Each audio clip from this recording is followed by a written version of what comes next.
Keep it gay, keep it gay.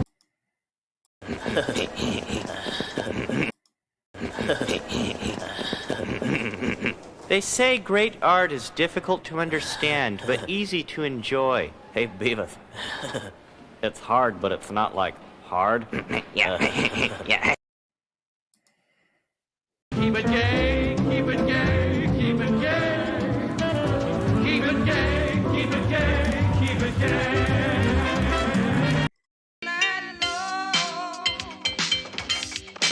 In the ass? Oh, great. Now it's my dick that's killing me.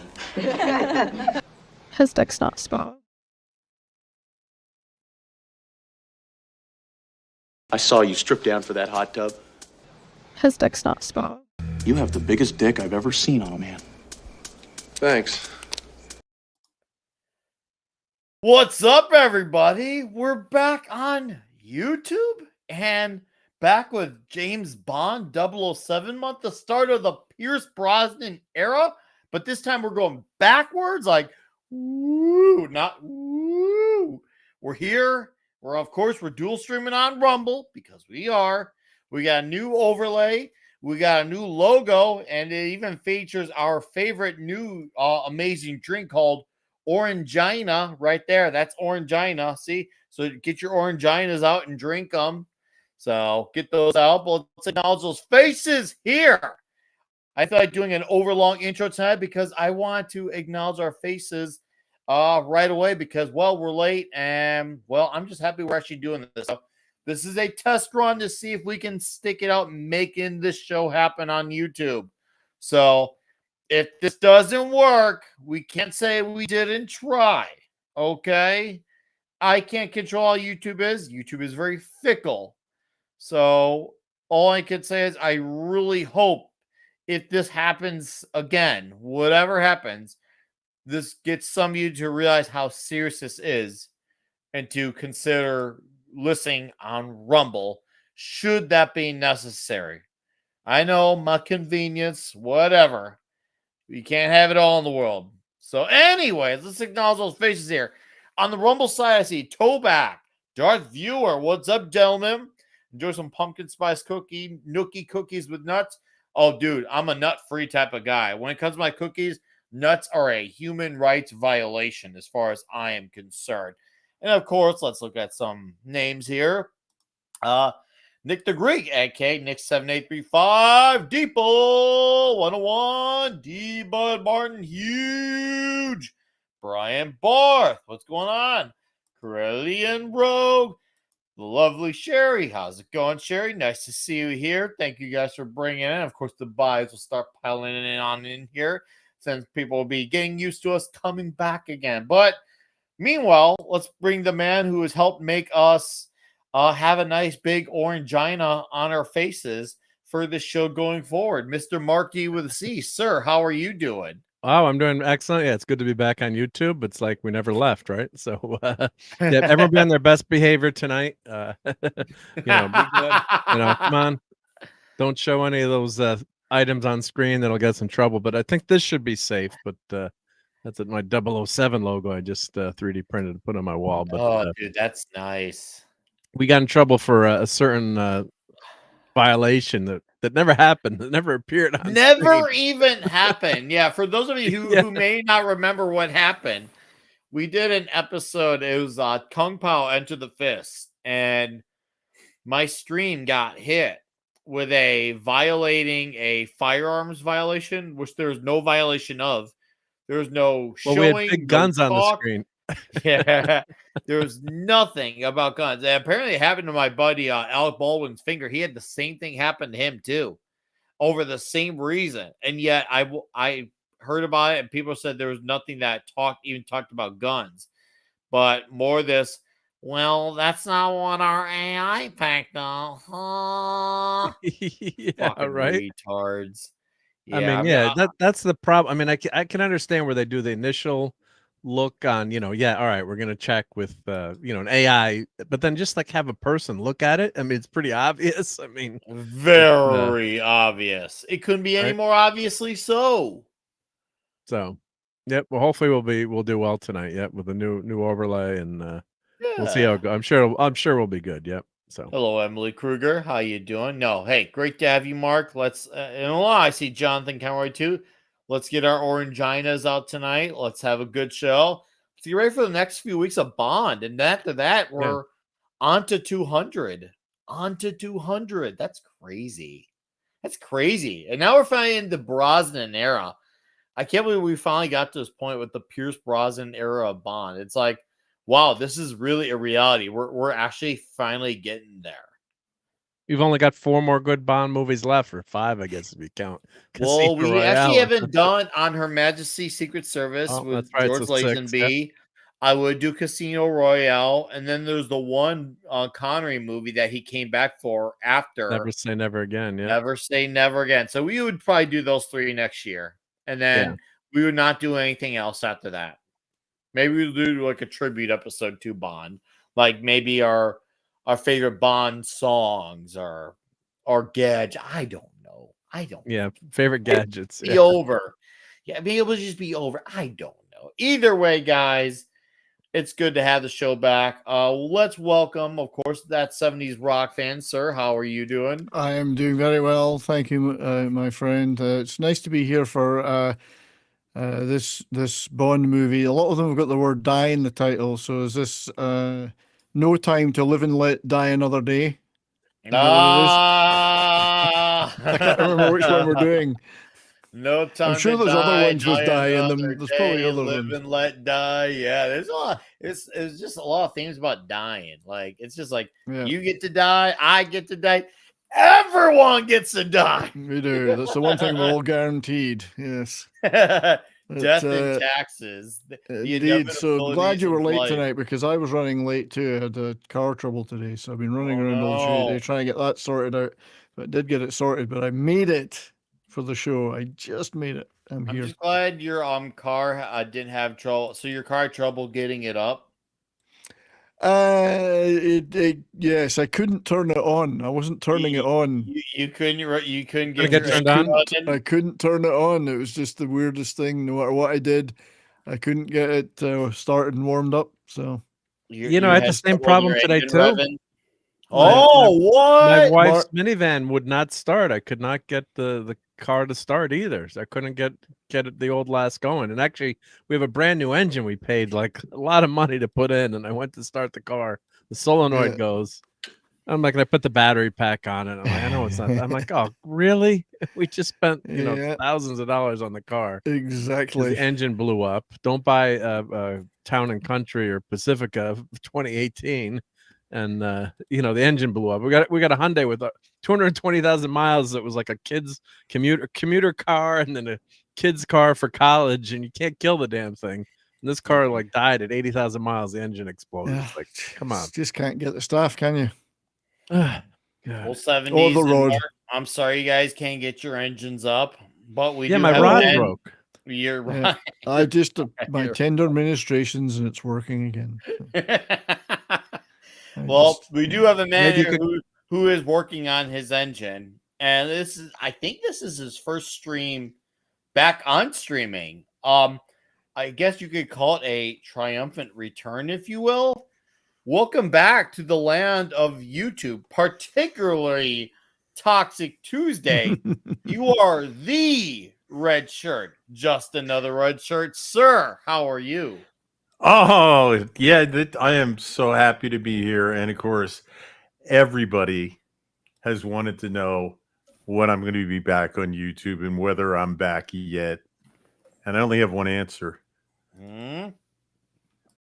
People keep asking if I'm back, and I haven't really had an answer. But now, yeah, I'm thinking I'm back. Yeah.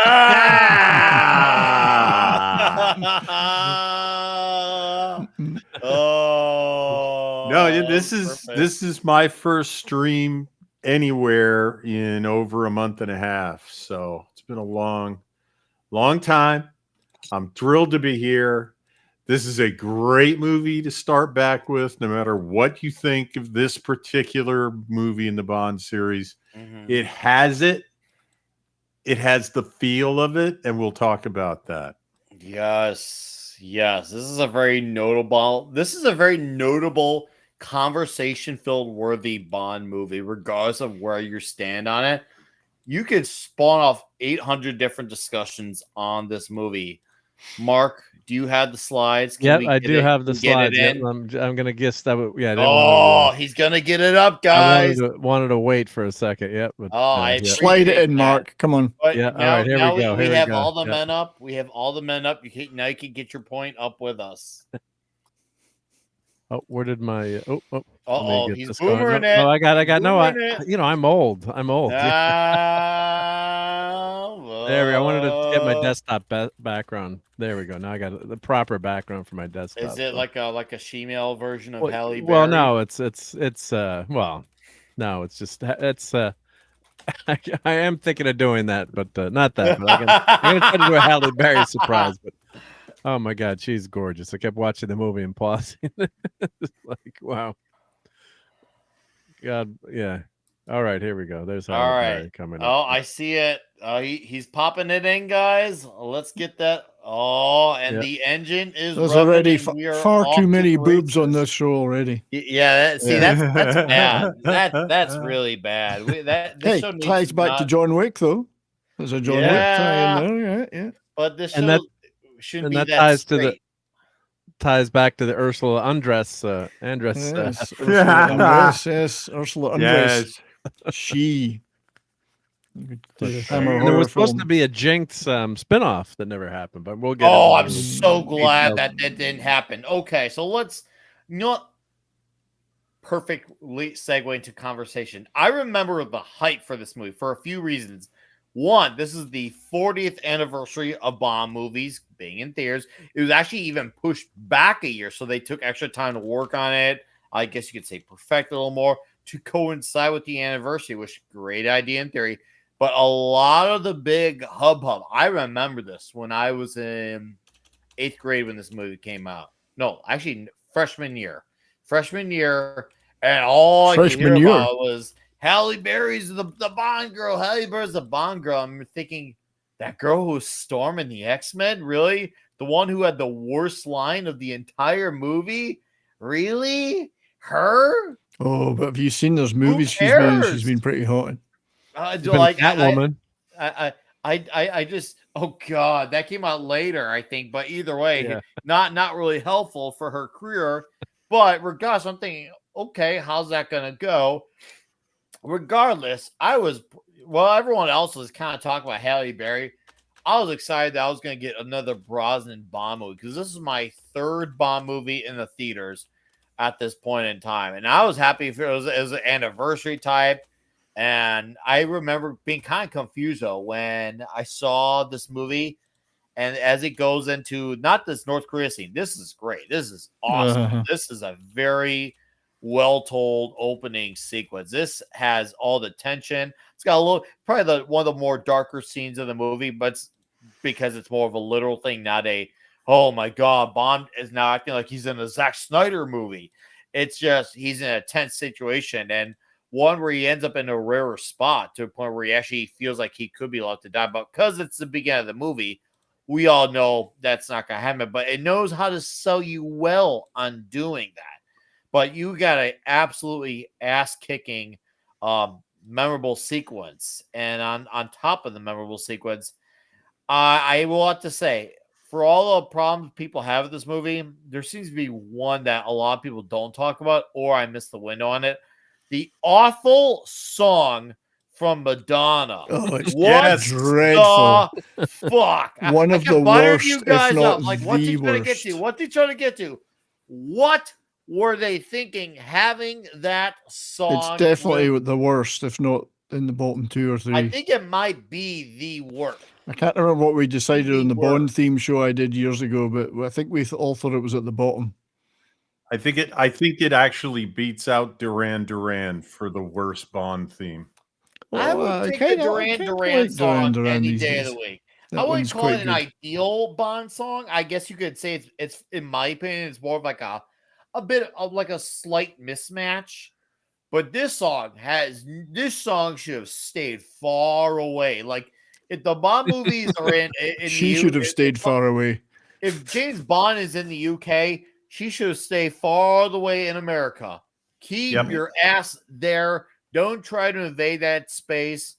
Bro, what the shit, man? It's a good thing that the opening sequence is really good and makes up for that because, man, what the fuck?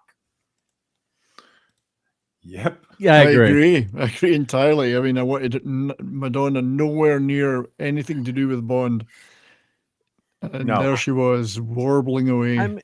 I mean, I could see Madonna in the late 80s when she hit it big. I can kind of see her, doing a Bond song, like a really sexy Bond song if it's the right song, but this is just a total miss. And the opening is very tame too, in terms of, the dancing ladies, and you usually get much better silhouettes. I can see the dancing silhouette ladies because one, we're used to ladies dancing in Bond opening songs. And if you kind of look at the colors, one looks like it's fire, the other one kind of looks like it's ice. So you could kind of roll like a fire and ice theme. To be fair, Mark, the visual. Well, we didn't get enough of them. We didn't get enough cleavage and stuff that I usually, they toned it down. And this is around the time too where they're talking, I was more, Timothy Dalton, but Bond has to be monogamous and he's not supposed to sleep around. And they're kind of getting away from banged two ladies in this movie, almost did a third, I think. Yeah, so they're getting away from it. He was whoring back up. He was whoring back up. If you think about it, Pierce Brosnan was driving the edge and back up a little bit. Yeah, it's turned the right way until we got the Craig Bond. But they were, they gone through that period there where they want to have, James Bond be too overtly sexual and all, but it was always a slyly done part of the character too. It was, yes, it was there, but it was tastefully done. And it's like, Star Wars with, Disney, let's make it a girls brand, it's like stick with your bread and butter, and then you'll bring, if you tell a good story, you'll bring, everyone along too with a good story. So I think this movie, the CGI is wretched, but that's way back in the day, but it's a fun movie. I'm like watching it again. I'm like, God, it just would be so nice to be able to watch a fun Bond movie again. I think you hit the nail on the head there, Mark. I think that one of the things that hit me about this movie that doesn't hit me about later movies is that while it has the explosions, it has the action, it has the dialogue. When it's on, it has the writing, the things blow up, the cars get chased. But that's the exciting part of a Bond film. You expect that. And you're willing to suspend the disbelief a lot. We'll get into this. You have to with this one. Boy, do you have to with this one. But one of the things that Bond films need to be, and what makes James Bond is it's fun to watch. And it's the quips. Yeah, it's the quips and the lines. Get me a new anger management therapist. Come on. Come on. I just stuffed him up his own. You know what? Don't. Yeah, that was my anger management therapist. I'd say you need a new one. But yeah, it's and I'll try and hit them. You guys hit them. Some of the great quips in this, my favorite ones. My favorite one is good. I'll wait till we get there, but that's fine. Yeah, I mean, let's put it this way. This was the first time that I didn't in a scene with Q where I didn't miss Desmond Llewellyn. Not much. I thought Brosnan carried the scene with Q in Q's lair in his lab. And I just wanted to see James and all of those gadgets, some of the old ones. So, you're going to get to the new ones. Yeah. It's James, John Cleese had the potential to do it, but he waited a very long time. He waited a very long time to do it and had big shoes to follow. Yes, this Bond. So Die Another Day, I feel like it is a tale of two stories in a way. Maybe you can even argue 2.5. It is a Bond movie first and foremost. It's Bond's story. So it knows what needs to be first, which is good. There's a second thing though. It wants to be, because they pushed it back a year, it wants to be the 4th anniversary Bond movie. So there's a lot of homages, nods, love letters to a lot of what came before. And this movie is almost, if you think of it, it's a bit of a greatest hits package assembled in the form of a new movie. If you think about it, it's a greatest hits Bond assembled.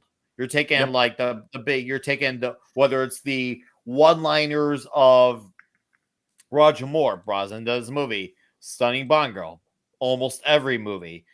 Big gadgets going to 11, most of all Bond movies, but really ratchet up. You can even say it's probably like his version of Moonraker. So this, to me, is like a greatest hits version of that.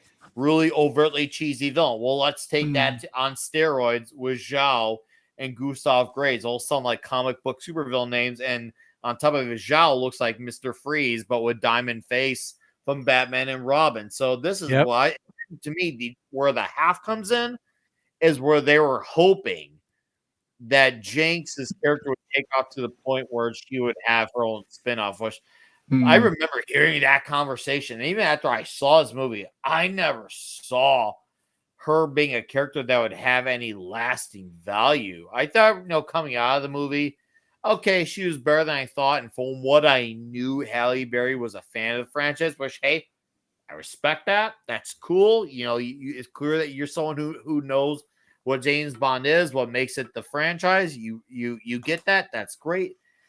I don't know if she was the right fit for that, but I welcome if there was contrarian discussions. So if people want to push back, I want to hear it because I don't know if she was the right fit for this, for the Jinx character. But she's pretty good. She's pretty good. Yeah, but she's obviously got the looks, right? So she's got the Bond girl look. So proving that women who are really gorgeous can have short hair and still look great. Pixie cut. Yeah, she kind of repopularized it. But so I mean, you got to be really good looking to pull that off. First of all, and of course, she's the incredible figure. Some of it's surgically enhanced, but who gives a shit? And she went to Xavier's school for gifted youngsters, and she's got some superpowers, right? But I mean, she doesn't blow you away. You're like, oh, I can't. Oh, that'd be so cool if we had a spin-off of this character. Like sometimes if you watch a movie or the classic as a TV show gets a spin-off. No one really cared about seeing Jinx. Maybe today, like if they had done like a streaming show or like a prequel movie leading up to this movie, I could live with that. But I don't need to see a whole Jinx series or. Do we need Bond spin-offs at all? Probably not. No, that's the closest thing. I don't want a we need Bond series. We need a Bond movie starring James Bond, with James Bond doing the bulk, if not the majority, of the badass stunts, being the womanizer, being the guy who gets his martinis shaken, not stirred. We need Bond doing all these things. He doesn't need to have an expanded universe. No. Everything is a universe to these big wigs. Yeah. Yeah. The character, the funny thing is, that the closest thing to a spinoff a James Bond character ever got was one of the most replaced characters in the series, who was Felix Leiter. And Jack Lord played him and became the head of Hawaii Five-0. Oh, that's right. Yeah. And I could easily have seen Jack Lord, if they did a little, wink and a nod, go, well, I used to work for the CIA, and then leave it at that. And everybody would go, oh my God, it is Felix Leiter. He just said that was his spy name. But he was a character that nobody, you can't tell them apart without a program in the earlier films, because every time they came back, there was a new Felix Leiter. Yeah, no, did they did that just because they couldn't be bothered casting the same guy, or was it to stop them thinking that they were a bigger part of the show, the series, than they were really? I think it's probably some of both. Yeah, because they didn't. I don't think like Lord thought it was his movie. He was so arrogant. Yeah. Yeah. Well, they cast very major actors of the time for it, and yes, it would be an occupational hazard for the producers to have the Jack Lord Felix Leiter, the Felix Leiter character, think he should be playing a bigger role because he's the CIA liaison. But he was always a minor character, and you the way they solved that, it seems to me, is they grabbed somebody really well known, stuck him in the role once, and then never brought him back. Yeah, so that they didn't get too. Oh, I want more money. Right. Yeah. Come back again, they get more money. Yeah. Yeah, that's true. So, yeah, so it's it's been an interesting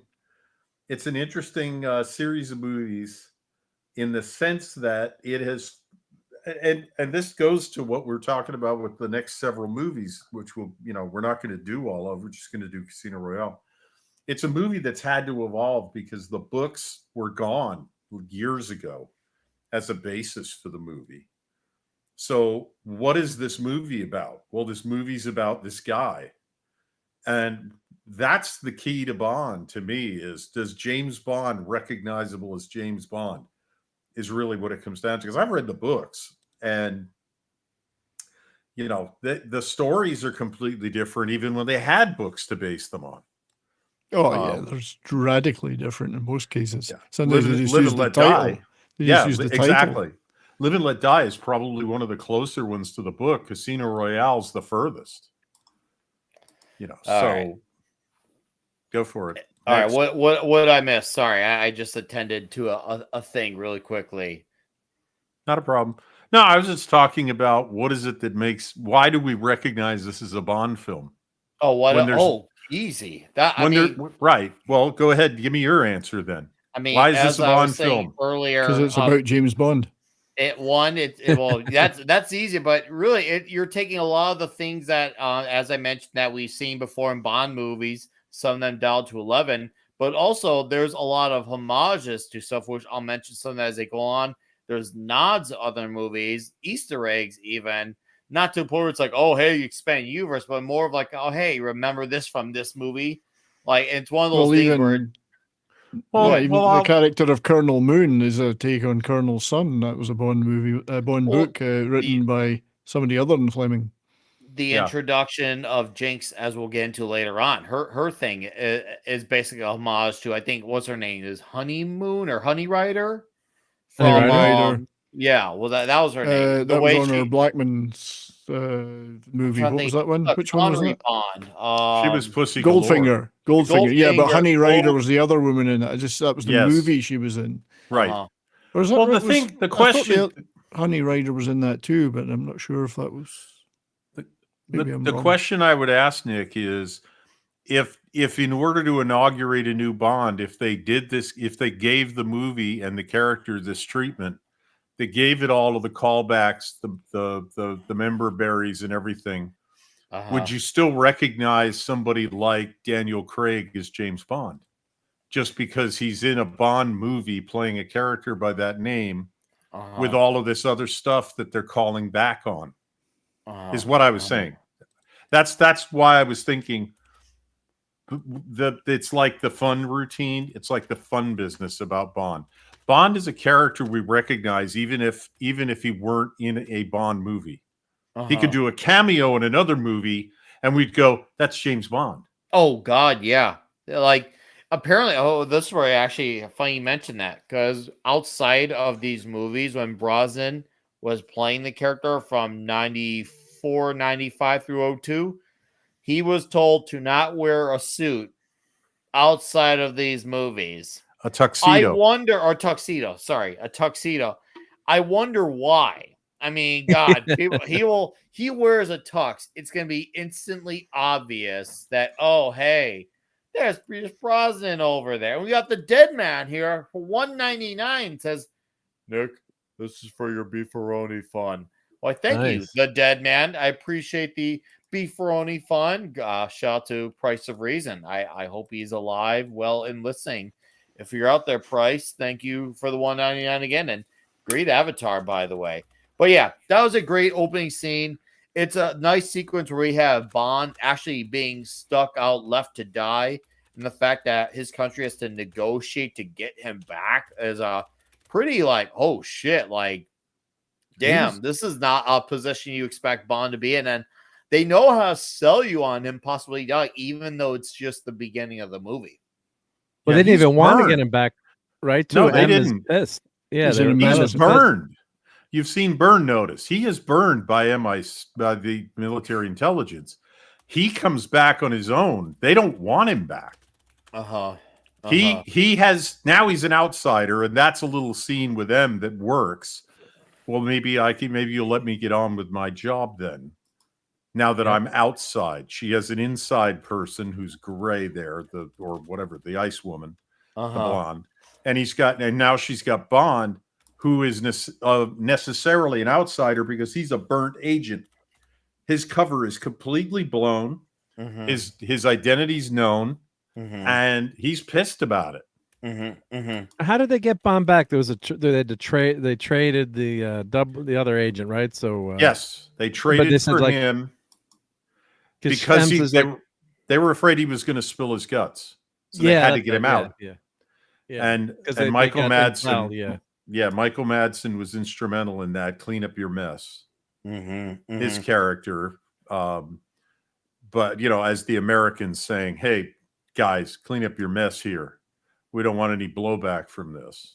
Speaking of Michael Madsen, rest in peace of Michael Madsen. He was Falco in this movie, and I was wondering if we were going to see more of him. I don't recall if we did get more of him for his character, but I felt like they were setting him up for an ongoing dynamic that never came to be. Because when you watch this movie, it feels like Brosnan's really well settled into the role of Bond, like he's basically on like cruise control, and then it's like after the movie, it's like his run as Bond like came to an end abruptly, and it's really unfortunate because I feel like he still had more gas left in the tank. So I never looked into if it was like a him decision or if it was the studio's decision, Barbara Broccoli. I don't know, but all I know is I feel like he had more in him. It felt like we were far off from him being done. It felt like we were in his Moonraker, maybe going to his For Your Eyes Only phase. If I wanted to compare him to not Sean Connery, Roger Moore. Yeah. I was just happy, no matter why they did it, that they put him back in an Aston Martin. Yeah, good looking car. Yep. Big time difference with the BMWs he was driving. I mean, they're good cars, but they're not Aston Martins.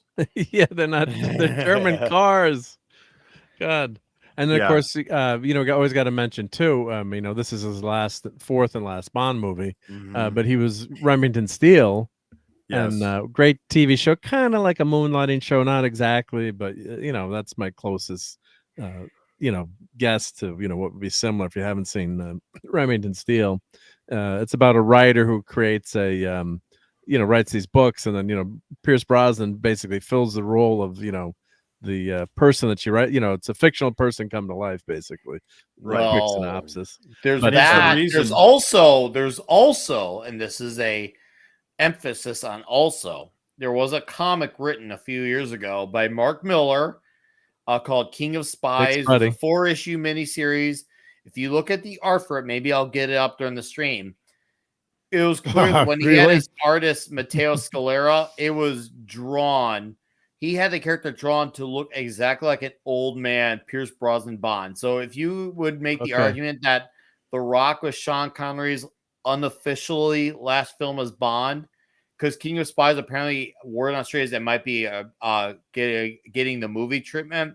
This is Pierce Brosnan's potentially last film as Bond brought to a comic, and interesting. I hope Pierce gets cast in it. Like I said, maybe I'll get an image to show you guys. But when you see, you're thinking, we need this movie now. It's a really awesome story. It's very oddly heartfelt as well. And it really, once again, you read it and you're like, yeah, this is totally James Bond without saying his name or having M or Q there. It is just something that needs to be seen to be believed. Like I said, again, also, can we mention how only Bond can walk into a hotel in another country, soaking wet, with bushy long hair and a beard, all uneven, and he's wet, basically in the equivalent of pajamas, and he's still like a freaking rock star. Covered in cockroaches, lice, hair lice, and whatever else. Right, bad breath, and he still walks in the room like he owns the room. We tried that. We'll probably get tomatoes thrown at us individually each. Oh no, you'll go out of there in a straitjacket. Yeah. if anybody else tries that, because they're gonna assume you are high. Yeah, and he gets the massage too on top of it. Look at this. Yeah, well, he didn't really get the massage. Well, I'm not that kind of he got the masseuse. He I'm didn't not get that the kind massage. of customer. I like that. Right, I'm not right. Well, that kind of unfortunately, customer. she did have a gun in between her legs. Yep, she did. Not what Or he was was she looking just for. pleased to see him? Well, and I want to, before I forget to mention Remington Steele, Brosnan was picked actually to be Bond. I don't know if any contracts were signed. I'm trying to remember. They couldn't. But NBC had him under contract, but the show was canceled, and the SOBs, when they found out that he was going to be the next James Bond, they brought the show back, and he couldn't get out of the contract. So imagine how depressing that is too. I mean, you've got the biggest movie role. Wasted 2 of the years. Yeah, Broccoli tried. Albert Broccoli, the original producer, according to what I read, hired lawyers and could not figure out a way to get Brosnan out of his Remington Steele contract, so they hired Timothy Dalton in the meantime. Well, the one person they should have hired was the Godfather. Mm-hmm. And you needed a horse in someone's bed, and that's how you get in someone's bed. That's the kind of producer you need. Out of a contract, right? Yeah. Right. That's the famous. So I do have to call shenanigans a bit on this. He spent how long in a North Korean gulag? 14 years. He would not be walking around looking as good as he does right now. If you've ever read about what goes on in those. No, well, maybe they treated him slightly better. Also, it's clear that the guys he was dealing with are very smart guys. They know that they had to treat a situation like Bond, who's a British assassin. He's a valuable asset. They can gain stuff from that, from having him. They know they liked his valuable killing a guy like that, they could have done, and they entertain.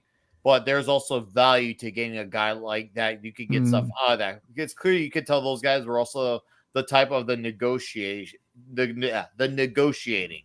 So why not play those cards especially if you have a big ace, and having Bond to their advantage turned out to be a big ace. So yeah, obviously they gave them the torture version with kids' gloves. So I guess you can make that argument in its defense that they gave. Well, they must have fed him and let him exercise a lot then. Because that's what would really make the difference. Oh, it's my guy Eric K for $5. He says, "All hail Red Shirt, much love, man."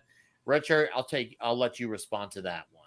Oh man, Eric K is the man, and the feeling is very much reciprocated. He is so cool.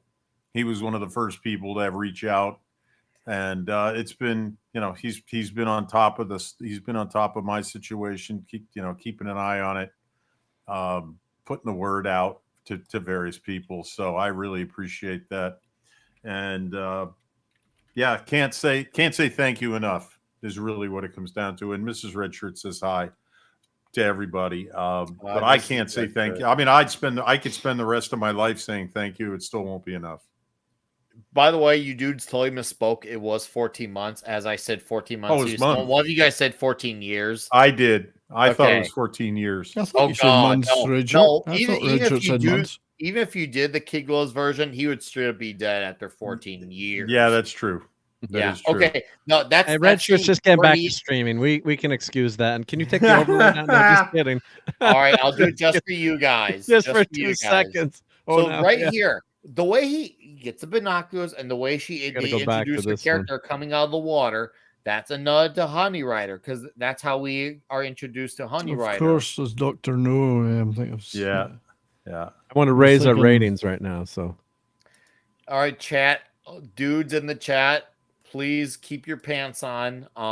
Turn around if you get any tingly feelings, whether it's on the YouTube chat or the Rumble chat. Just try to keep yourself managed, okay? I don't want to say we're all adults here because that's certainly debatable. But who yelled out rewind in the movie theater? Yeah. Rewind. I mean, this is one, and of course when they did James Blonde, Yeah. Okay, I gotta get this up. I gotta get this up on YouTube. This is great. Okay, just I'm gonna happily interrupt your Halle Berry session really quickly Okay, go for it. for a Twix laugh because, well, why would I not? Try another gay. It's a low effort meme, but you know. It's low effort, but the No, idea but the, comes across. That's all that It's matters. the fact you're cuddling Yeah. with Mark that makes it so good. we Yeah, make well, a good we team. agree. Yeah, we make green guns together. We shoot loads of stuff. Look at that. Nice sheep you're riding. You're a sheep rider. That's pretty gay in I'm itself. not using that for my Christmas card. Yes, Angry Gamer, it is the bomb with that horrible techno music. We went over. Yeah. We are across that bridge. We ain't going back. It was a good run, but we ain't going back. But good to see you, Angry Gamer. Hell yeah. But that is like such an iconic entrance. Of course, they did it with James Blonde. They had him coming out, you know, all buff. Says, you I'm know, no adult. Thank you for dropping the watermark for that saying. You're welcome, sir. The things we do for our chat, the things Mark does to keep the toxicness going on Toxic Tuesday. So Mark gets a lot of credit for that as well. we try. Jacinta Johnson, my friends call me Jake. Oh yeah, she says she's born on Friday the 13th. Ooh, she's jinxed. I get it. Between the names you've had, Honey Rider, Octopus, God, all the wild names, all the Bond girls. Pussy galore. Pussy go. That's what I was gonna say. Pusher. Nothing's got more funnier than Bond saying pusher over and over again. But man, all the names over the years of the Bond girls are absolutely hilarious. I just on the top. on the top. I'm trying to imagine a screen where it says Jinx, the movie. It doesn't sound. You don't need it. Oh no, we don't. John. I mean, I like I said, I wouldn't have minded like a prequel, like made for TV movie because I like Halle Berry. A comic book. It's cheaper and like I could live with that, but not not a whole spinoff or you don't need it. You guys are right, you don't need it. But I wouldn't have when Bond is firing on all cylinders, would I have minded like a prequel adventure for her? It would have been okay, but not to like take over for Bond. That was the horrible rumor we're getting. And then they did have what's her name is 007 got Bond's call sign in the James Bond movies, and just then they kind of changed it, I think because of the fan reaction. There's only one. I think they edited some of that out in the end because she was supposed to be literally taking over from him. Yeah. So we don't need her to literally take over or to ever figuratively. Oh, dude, this shit with the wheelchair guy. I don't need a wheelchair. No, now you do. Oh, dude, you do now. Oh, dude, that's freaking hot. And then the way he drops him off at the end too, where he just brushes him off to the people. He falls off, dude. I was dying just so he could go around to the other side of the window. Holy shit, that was hilarious. What slick, very slick and smooth. Who would have thought? Bond is both. Right. Yeah, it's a great. Yeah, there's a lot of action in this opening. I mean, I saw it in the movie theater, and it looks great. Bond is supposed to have that great opening scene, and like here, he just comes through the window, and he's in Cuba now, and he grabs the grape and just eats the grape like. Oh wait, that wasn't that Justin Trudeau just off to the side? Yeah, it was Justin. No, it's Justin Trudeau's father there. Yeah, that's his father. Yeah, I didn't get a clip. I was trying to clip less. Is that that's he's good. in Cuba. The less that's clipped, the faster it moves. No, it's good. Nick likes it fast, but I do. Yeah, it's but you got a lot of action here, but you haven't been tortured for 14 months, but it's a pretty quick torture. It doesn't go by so long for us, but you don't need that. That's the problem with all these long streaming shows today. You get an 8-hour movie with one story with 8 episodes when you really just need 2 hours to tell your damn story and cut out all the fluff and crap. They ain't TV shows, they're just long movies. Yeah, so There- like we would have had Bond would have been, in talking in hallways about how scarred he was for the 14 months.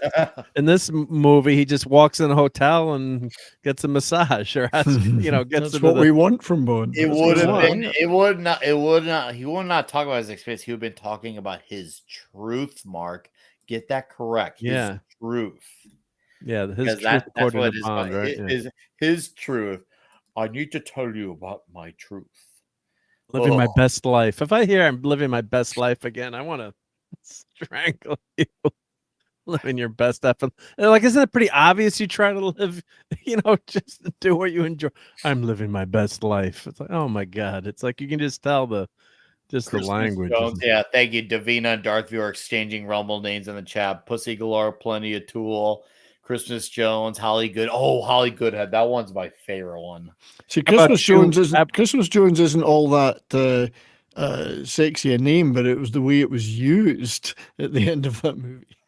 You want to tell? Come on. You want to say it? You want to say it? Say it. I'm not saying it. We'll wait for Christmas. the. We're What going. happens to Christmas? She comes twice a year. Twice. She comes twice. But we'll be covering that when we get to that movie. Yeah, Yeah. And how about Save it for the Chumi? That movie. was in Man with a Golden Gun. Don't forget her name. Yeah, That's right. and there's also Log Cabin Girl in The Spy Who Loved Me. Yeah, yep. Oh, That's her credit, Log Cabin Girl. Yeah. Too good. Oh, and Holly Goodhead. Yeah, that's what I just mentioned a minute ago. I was like, dude, that's you my did mention favorite her. one. Okay, Yeah. sorry. That's okay. That one's my favorite one. Is the Holly Goodhead. I mean, if a dude hears that name, it's gonna get any dude's attention, even probably a gay dude. Oh, and Octopussy. Yeah, that was a classic. Yeah. Mhm. Some great names, and we're just having fun with this stuff too. It's like lighten up, Francis. That's Get what's that high-tech hopefully equipment now. Yeah. Lighten And that's up, why hopefully Francis. things are changing back. It's like it's a Bond movie. It's not supposed to be War and Peace. We're there to have fun. It's Yes, we're Just trying to have war and more actual war. escapist entertainment. Entertainment. I mean, does that not make it clear to you guys? Does that not make it clear to you guys? We're an entertainment show. We don't want war and peace. We want war and war. War, yeah, war. Yeah, we want war and war. Yeah, I it's funny. Jinx had mentioned, oh yeah, well, we want war and peace and love. I'm like, no, lady, we want war and war, because if you didn't have, if it was just war and war, well, if you didn't have those, you'd have no job for your NSA. So you actually kind of need war and war, not war and peace. Mhm. So you'd be out of a job, lady, bro. I'm just saying. Okay. Now, obviously, one of the scenes coming up here, I get the intention of what they were trying to do, and it makes sense for her character. And I'm not going to knock on Halle Berry for this, but you can tell right off the bat they're getting testing of the waters with how much they could try to pull off at the CG. And this is one of the few scenes with her doing the jump dive, or obviously the CG doesn't work. And I get it. They're seeing what they can get away with. And at the time, it probably did look good. Obviously, age definitely did not do any benefits to the visual of the ocean when she did that dive. And there's It another didn't scene. look good in the movie theater either, Nick. You could tell it's Yeah, I don't remember it looking Yeah. bad at the time. I saw his opening night in 2002, and I don't remember. Granted, I could just not remember, but I don't remember having any complaints about it. Maybe you're just good like that. Yeah, I have better vision, but no, it's just you can just tell, it's So just you can. later on, those two guys will be going, this was my greatest day in the Cuban military ever. Yeah. Oh, I mean, yeah, but the screen, you It's can been tell shit, it's but fake. today But was of course, you forgive stuff like that too. It's like, yeah, they're not gonna, that's obviously probably a dive that the chances are you're gonna die doing that, or at least you'd lose your top maybe.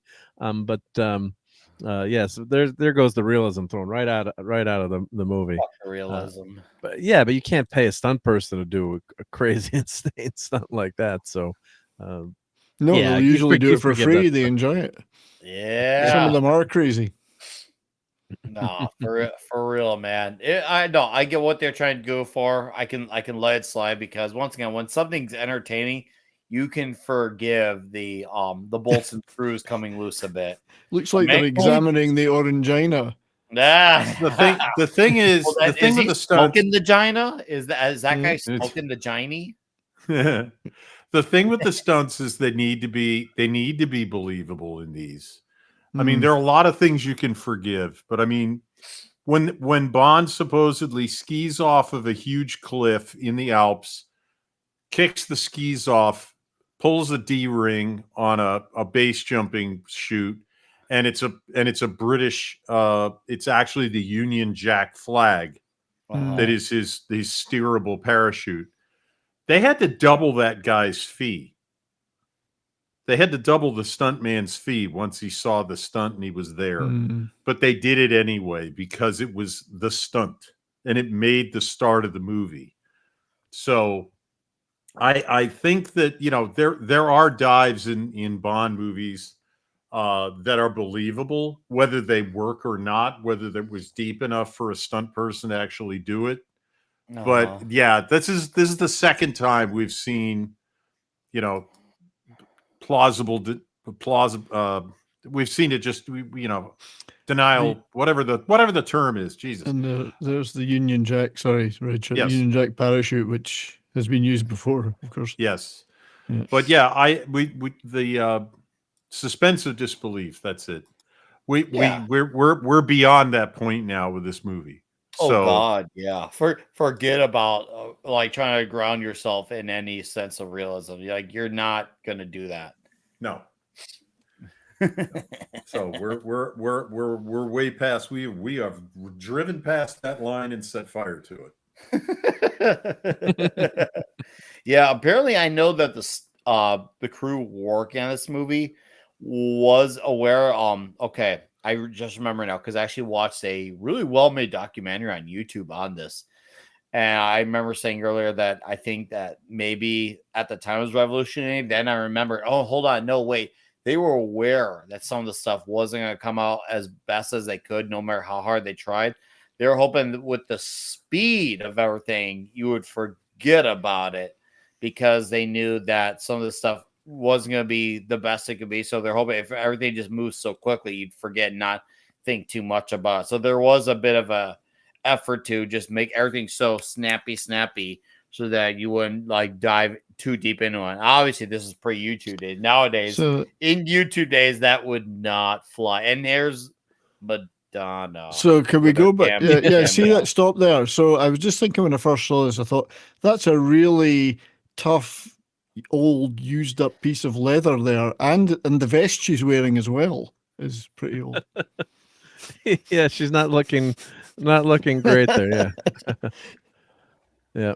Oh man, I but the song is so bad too. That's the God, yeah. But Pike is gorgeous in this movie. Wow. Dude, okay, you know what I'm gonna say? Going up to bat for Rosamund Pike, she should have been the Bond girl of the movie. Now, granted, if you made her that, you would not had her fantastic part as Miranda Frost. So that's like then who replaces her as Miranda Frost? I don't know. So she was excellent. I'd say she was probably one of the better villains in the movie. But man, she to me like should have been a Bond girl. Like, I will say I will give credit to Madonna with that one line. I don't like cockfights. And you guys know that was a good line. Even though I'm no Madonna fan, that was a great line. And what I do like is as their fight gets more intense, more bloodier, their swords get bigger. I'm like, wow, these guys are really like gay for each other. Like the longer they fight, the bigger their swords get, and they get sharper and pointier too. And also, when he introduced himself to Madonna, he says he likes to keep his tip up. Yes. Yep. I keep my tip up. And dude, this is actually now. I thought this scene though, like, all right, all gay jokes aside, this was an outstanding fight because you could tell Gustav is kind of rattled by Bond here when he showed up that teeny tiny diamond that had his GG initials. By the way, Gustav Graves sounds like a great villain from like Spider-Man. If Marvel were halfway relevant, I'd say make that a villain. But well, you're no longer relevant, so whatever. Maggie Smith's kid, Toby Stevens. Toby Stevens. Yes, I like Toby Stevens. This wasn't necessarily the greatest Bond villain, but I do like Toby Stevens as an actor. I thought he was pretty good as a villain. I would say he was like A plus, but I actually feel like Miranda Frost was actually really strong as a villain because of the arc she puts you through. Like, you just see her as another girl that Bond's, gonna bang. And well, we all know that's gonna happen, even though she kind of denies it and plays a part where she can't do it to obviously M and then contradicts it. But then she does the twist, which we'll get into later. But I thought that was an outstanding character arc. I think I would say outside of Bond, to me, she was the second best character arc. I don't know if any of you guys got. No, I agree. I agree. Yeah. Yep. She's gorgeous Absolutely. and interesting, right? She is very She's gorgeous. got a character development, and yeah, I thought it was very well done. Yep.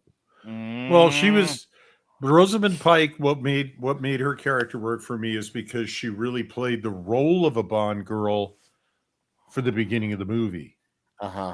And so we got some of that, but she turned out to be a villain. So, but she started that way. She started out as the bettable blonde that, in spite of her, I don't fraternize with my colleagues. Only James Bond could get her in bed, and only James Bond did, type of thing. That was classic Bond and classic Bond girl to me. So that was fun. I mean, and then it was a great twist for her to turn around and be the person who blew his cover in North Korea, and was the villain, became one of the villains of the piece in the course of 5 seconds. Yeah, that's quite a switch there. Yeah.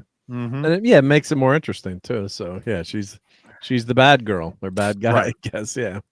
Yeah. She's the main villains. Yeah. But dude, no, seriously, I like how they travel the rooms, they get bloodier, the swords get bigger, they get pointier, and you get to a point where they both get wet. And you notice there's a theme in this movie. Bond gets wet a lot in this movie. He got his head dunked in the water. He gets wet here. He gets wet later on. This Bond is a very wet man in this movie. Like, you thought John Wick getting wet in, was it John Wick 3 or was it 2? Was like very wet. Like, Bond was just like, hold my beer, would freaking die another day. I'm gonna get wetter than any other man out there. And he did, dude. He got fucking wet. Wet fighting. Yeah, right. There was wet fight. He was wet fight, and he was fighting. He was wet fighting in this movie. Yeah. Him and Gustav were both wet, and they weren't scissoring, but they were using their tips, and they were fighting well wet. So I saw you strip down for that hot tub. His dick's not small. You have the biggest dick I've ever seen on a man. Thanks. I'm just saying. I'm just saying. They were wet, but dude, when we finally meet Q and seeing the room, and you see obviously the whole tribute. This is once again where I say this trying to be the 40th anniversary Love Letter movie, because you see a lot of the gadgets from previous movies. You got the old crocodile. Was it octopus that had the crocodile thingy? And then you had when he had to jump. That was Live and Let Die. When he had to jump. Was it Live and Let Die? Yeah, it was Live and Let Die. And Yeah. they had to pay Thank the you. stuntman a shit ton for Jetpack that. was Thunderball. Jetpack Yep. was Thunderball. And then who I'm trying to think which one had the boot with the knife in it. From Russia with Love, wasn't From it? Russia with Love. Yeah. No, no. It was the Elsa jetpack was. Clinch had that. Yeah, the jetpack was actually Goldfinger. I thought the jetpack was Thunderball. Oh, I No. swear I thought it was. There That might was have the been a underwater. jetpack in That was the Thunderball, but- underwater fight. Yeah, that was it, because it was like was another 40 wet minutes fight. long near the end of the movie. I thought This- that jetpack but happened it's earlier. Yeah, but the line that accompanies that is great. Does this thing still work? Oh God, I love how he's still a kid in the candy store about this, and then Q's like, "Must you touch everything, sir?" I was like, Yeah. "Well, yeah, I would." Yeah, Yeah, I must. this I thing- must. This thing tripped me out in the theater. I had no idea this is gonna be like him do like a VR type, like a virtual reality like demo. I think James, he did use a jetpack in Thunderball, as well as Like, right? Yeah. Or was Yeah, I You so might have wrong? had it in 2. Yeah, it was introduced in He's 1. done it in more than one. Yeah. But Yeah. is that distinct pack the same one Oh, from I which don't movie? know. Don't know. Oh, see that No, we don't. we need answers. It's the Okay. pre-title sequence in Thunderball where he escapes on a jetpack. Yes. Yeah. Okay, I'm So it's- gonna Diamonds Are Forever is the boot knife according to Yeah, but I'm Corellian thinking Code. of Okay. the Elsa Clench or whatever the name of the Russian woman is in From Russia with Love. Okay, She's got a knife in her boot that pops out the front, and she tries to kill people with it. Yeah, it's I keep poison. saying Elsa Clench. That wasn't her name. Oh, But yeah, so there's a knife in a boot in From Russia with Love as well. I wanted to I didn't know this, right? But here's a little bit of trivia for you. Oh, I want to hear sorry, it. go back. So Toby Stevens, who's the villain in this movie, has actually been the actor who has played James Bond the longest in any medium, because he's done a series of BBC audio adaptations of the books, and he played James Bond in them, and he's been doing them for years. So he's actually the longest running James Bond of any actor. Okay. Wow. I just found the jetpack. It was used in Thunderball. Okay. I got a picture of it. I can get it up But for you anyway, guys. And Toby I'm Stevens I'm indeed happy. has a Bond connection apart from this movie. A Bond connection. He plays Bond in the radio on the audio side. Okay, where is it? Okay, I'm gonna get it up for you guys. Wish I could make you vanish. Yeah, right That was there. a good line. Yeah, yeah. As Richard says, John Cleese did make you kind of forget about Desmond Llewellyn eventually in this. But there's our jetpack right there. Yes. So let me get Mark back up now. He did like the thrust of a jet movement. Oh, with great respect, a man could blow my cover. I'm like, oh yeah, he'd blow your cover, all right. And then she tries to like, dude, she sells you that part. Oh, I can't get better with like any guys because it distracts from the job. Even though you still think she could still contradict herself because women would do that. But the way she does it makes it like, oh, holy shit. And then there's like the what should have been the wink, wink, nudge, nudge that she's still up to no good. Because, well, you see her mess with the gun, but you don't think about the gun. You think, well, yeah, she knows how to use a gun. That's all. You're not thinking she's going to like toy with it. And she even has the face after they fuck, like, oh, I really just did that. No. No. Okay, I want to go into some lore here. Okay, the Ice Hotel here. So apparently, this was based off a real place that's still going to this day. They rebuild it every year. And in the movie, it takes place in Sweden. Well, a lot of people in real life thought it took place in Iceland because it's a land of ice. So a lot of tourists assumed it was Iceland. Don't be a tourist. I thought it was the Island of Misfit Toys. I like how he's like, does this property come with you? No. And we'll end up coming with her anyway. I love that. But no, this is actually based off a real life place. And now they do a steady thing on a yearly basis. And it's been going now for 3+ decades now, 3+ decades going strong.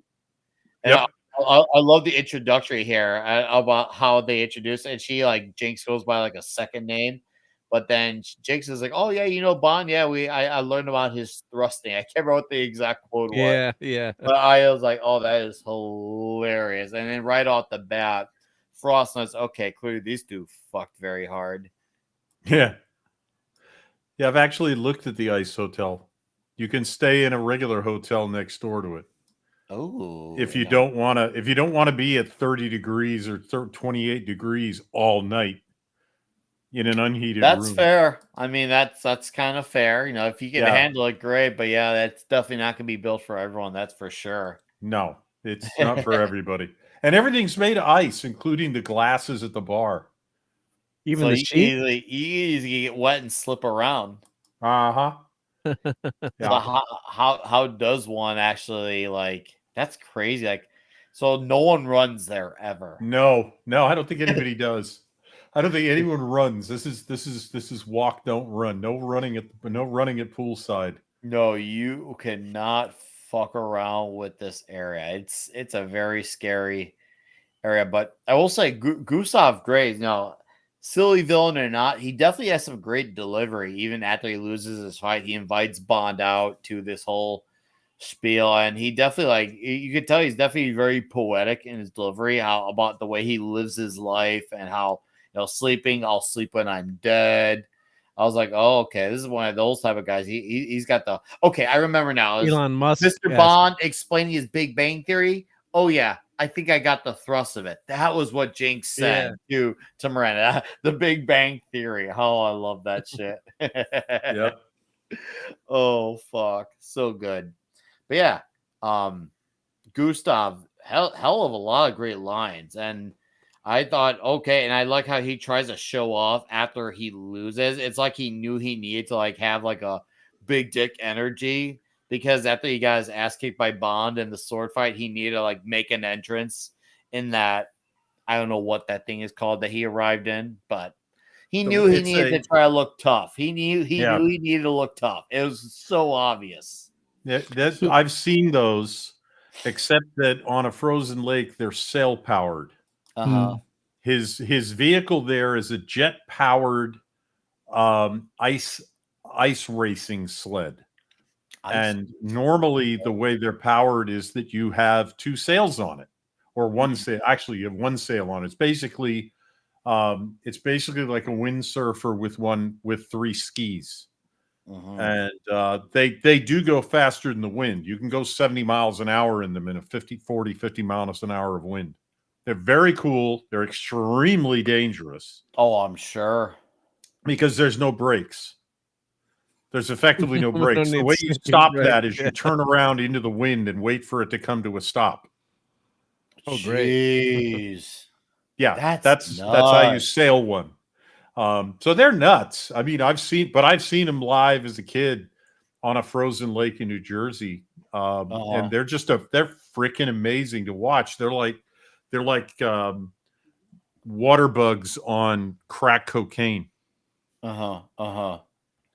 So wow. But that is a ballsy vehicle to show up in after having gotten your ass kicked. Do this. Yeah. Try this. Yeah. It worked, man. He definitely made a splash of an entrance. That's for freaking sure with that, man. I was like, okay, cool. And of course, we get another nod, obviously coming up as Jinx gets captured, and we get the infamous laser, whereas Connery's Bond almost had it at the crotch. Ellie almost got mollywopped in the head. Now, how she retaliates was very brutal. I was like, bro, what? Oh, you better stay here. Keep up the charade of being lovers. Yeah. Seriously, she should have been the Bond girl. I don't know why. To me, she just had the energy of it. But maybe, who knows? Maybe she originally offered the part and say, hey, this Miranda Frost part sounds better. Regardless, I can't knock her for taking this part because she absolutely, quite literally killed it.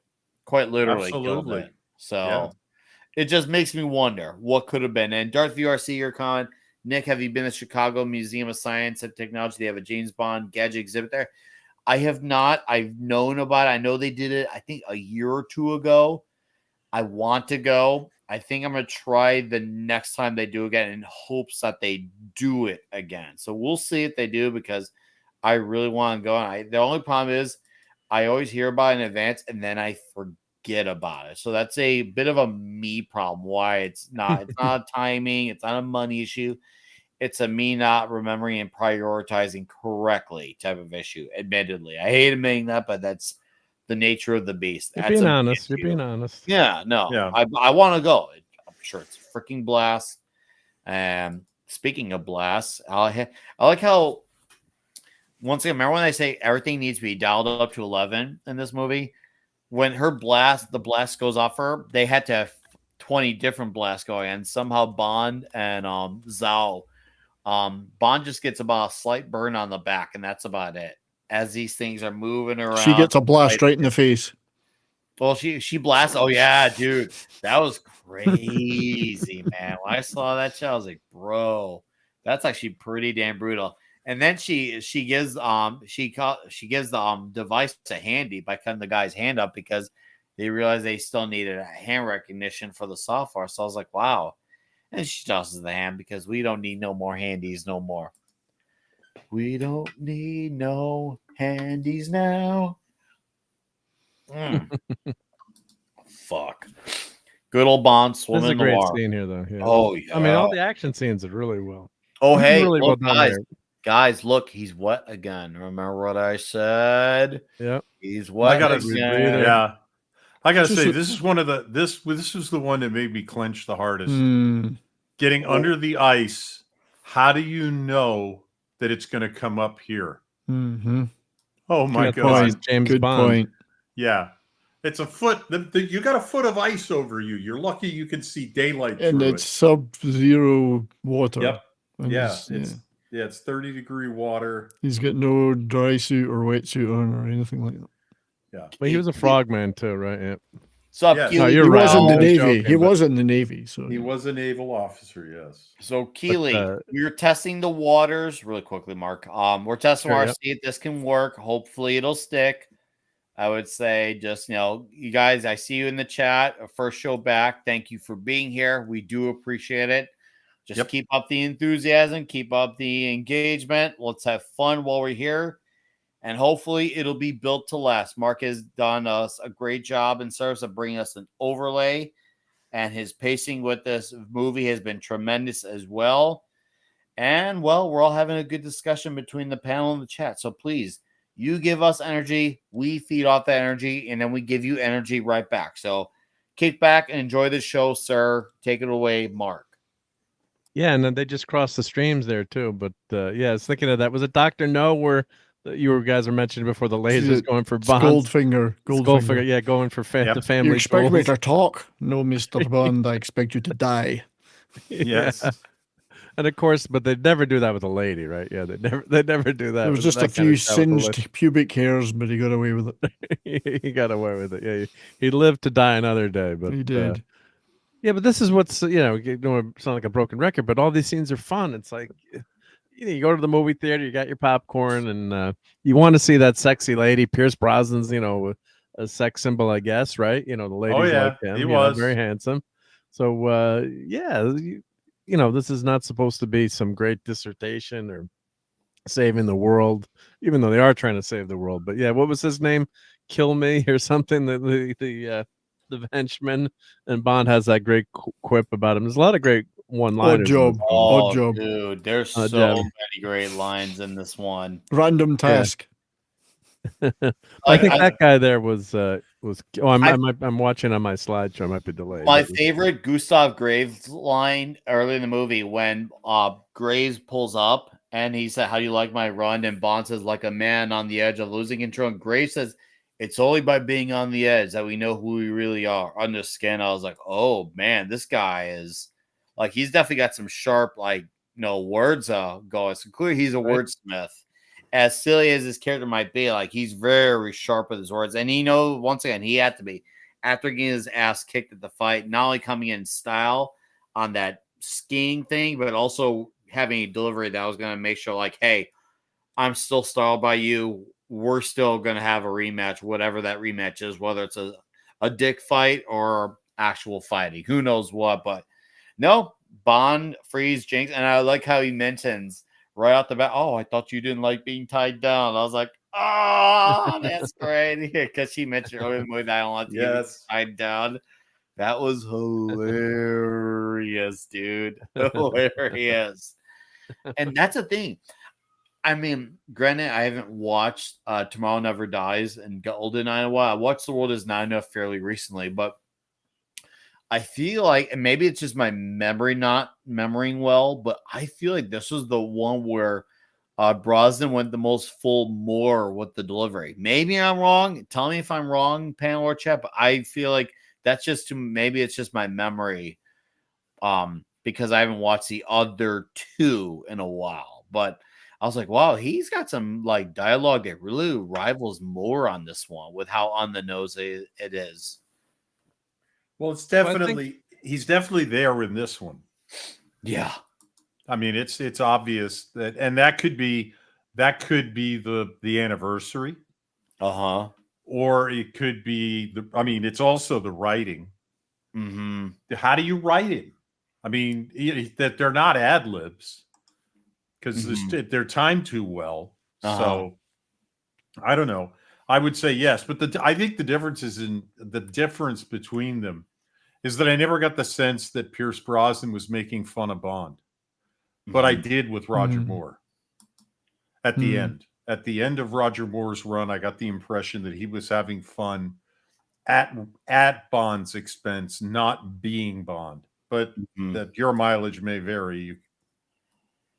That's interesting. Okay. Very interesting take. I feel like he was just on. I don't know if he was I don't know if he was making fun of it. I think it was more so it's like I like it, but I'm over it, but I'm still doing it because I need to get paid. Maybe. Part of the problem, he was so damn old, and then the jokes were so predictable that yeah, it was Is that the fault of over the top. the writers, though, as opposed to the actor? I mean, is it a Maybe writing both. thing? But okay, here comes the great double cross here. As she approaches, you think, oh, okay. And then all of a sudden she looks to Bond, and then I was like, oh. But how he countered having the glass pay off and for him to fall down, it's nice to see when his gadgets get to do that. It's interesting because from what I hear, apparently Brosnan didn't want to go so crazy for this movie, which I'm sorry, Mr. Brosnan. I like you. I would actually say I'm a massive fan, but I disagree on that choice. I think this movie worked out for it being pedal to the metal with the gadgets. Yeah, you love the gadgets, right? You got to have Bond. That's what the other thing that was bad about the new movies was. I mean, almost were there no gadgets in the first movie? The first one had no gadgets, just a gun with a palm print thing. That was it. Yeah, which is not a Yeah, but yeah, not really a gadget. Not a real gadget. Yeah. Fucking Bourne movie. Yeah. So I mean, it's okay to have Bond, be kind of like MacGyver and use what's around him, but he does that right naturally. He uses the resources and he does that. But then he always whips out his gadget and like the ring. They don't expect that ring is be able to destroy that whole base of the yeah. So, but then he uses his skills here too, and he's an expert mountain climber, so he's able to rappel down the side of this. But do you think building? The invisible car was maybe a gadget too far? No, not far enough. I think it should have been electric though, to be silent. Though, right? To be silent. That's the one thing I was watching it today. Like, imagine how they're gonna boot if it was electric. Back then. Bond would never drive an electric car, but it would have worked a lot better if it was electric. Yeah. The thing is, the funny part is that Top Gear actually tried to build one. Oh, they did? An invisible car. They actually put cameras all over one side. Now they can only do one side, but they could cameras all over one side of the car, and they projected a narrow television picture from that side to the other side to see, so you could see what the car looked like. It was a mirror image. But yeah, no, it's a cool gadget to have, but it never works as well. And they give that a nod. They mention it's not perfect, but to a casual someday observer, they'll get it. Won't be there, right? And someday we'll get it. Yeah. Yeah. And invisible to speeding tickets too. That'd be great. Oh God. Yeah. Yeah, speed cameras. Roger Moore was 50. Yeah, that's true. He was very, very. He was like 15 years past, and I say it as a fan of those older movies, unapologetically so too. He was definitely aged out of the par. I know we were talking as soon as we got, was it The Living Daylights? Hey, look, Bond can run again. That was like the first thing we mentioned. He can run again. Yes. Oh man, I love Roger Moore, but yeah, I love Moonraker. Everyone knows that. Obviously, I could say Die Another Day was Brosnan's Moonraker in a way. Probably not as outrageous because Moore actually went to space. but it's still pretty. I'd say it's the second most outrageous movie, and he looks like he's turned on by him. They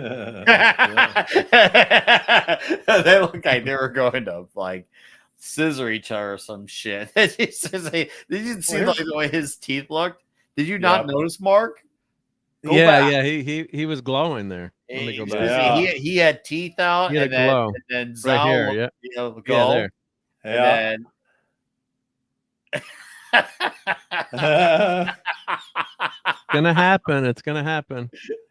oh, they were gonna be.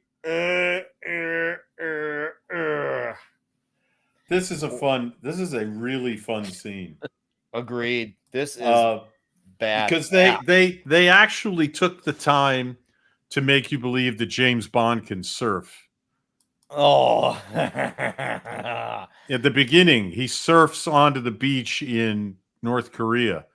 So, okay, somewhere along the way, James Bond became an expert surfer.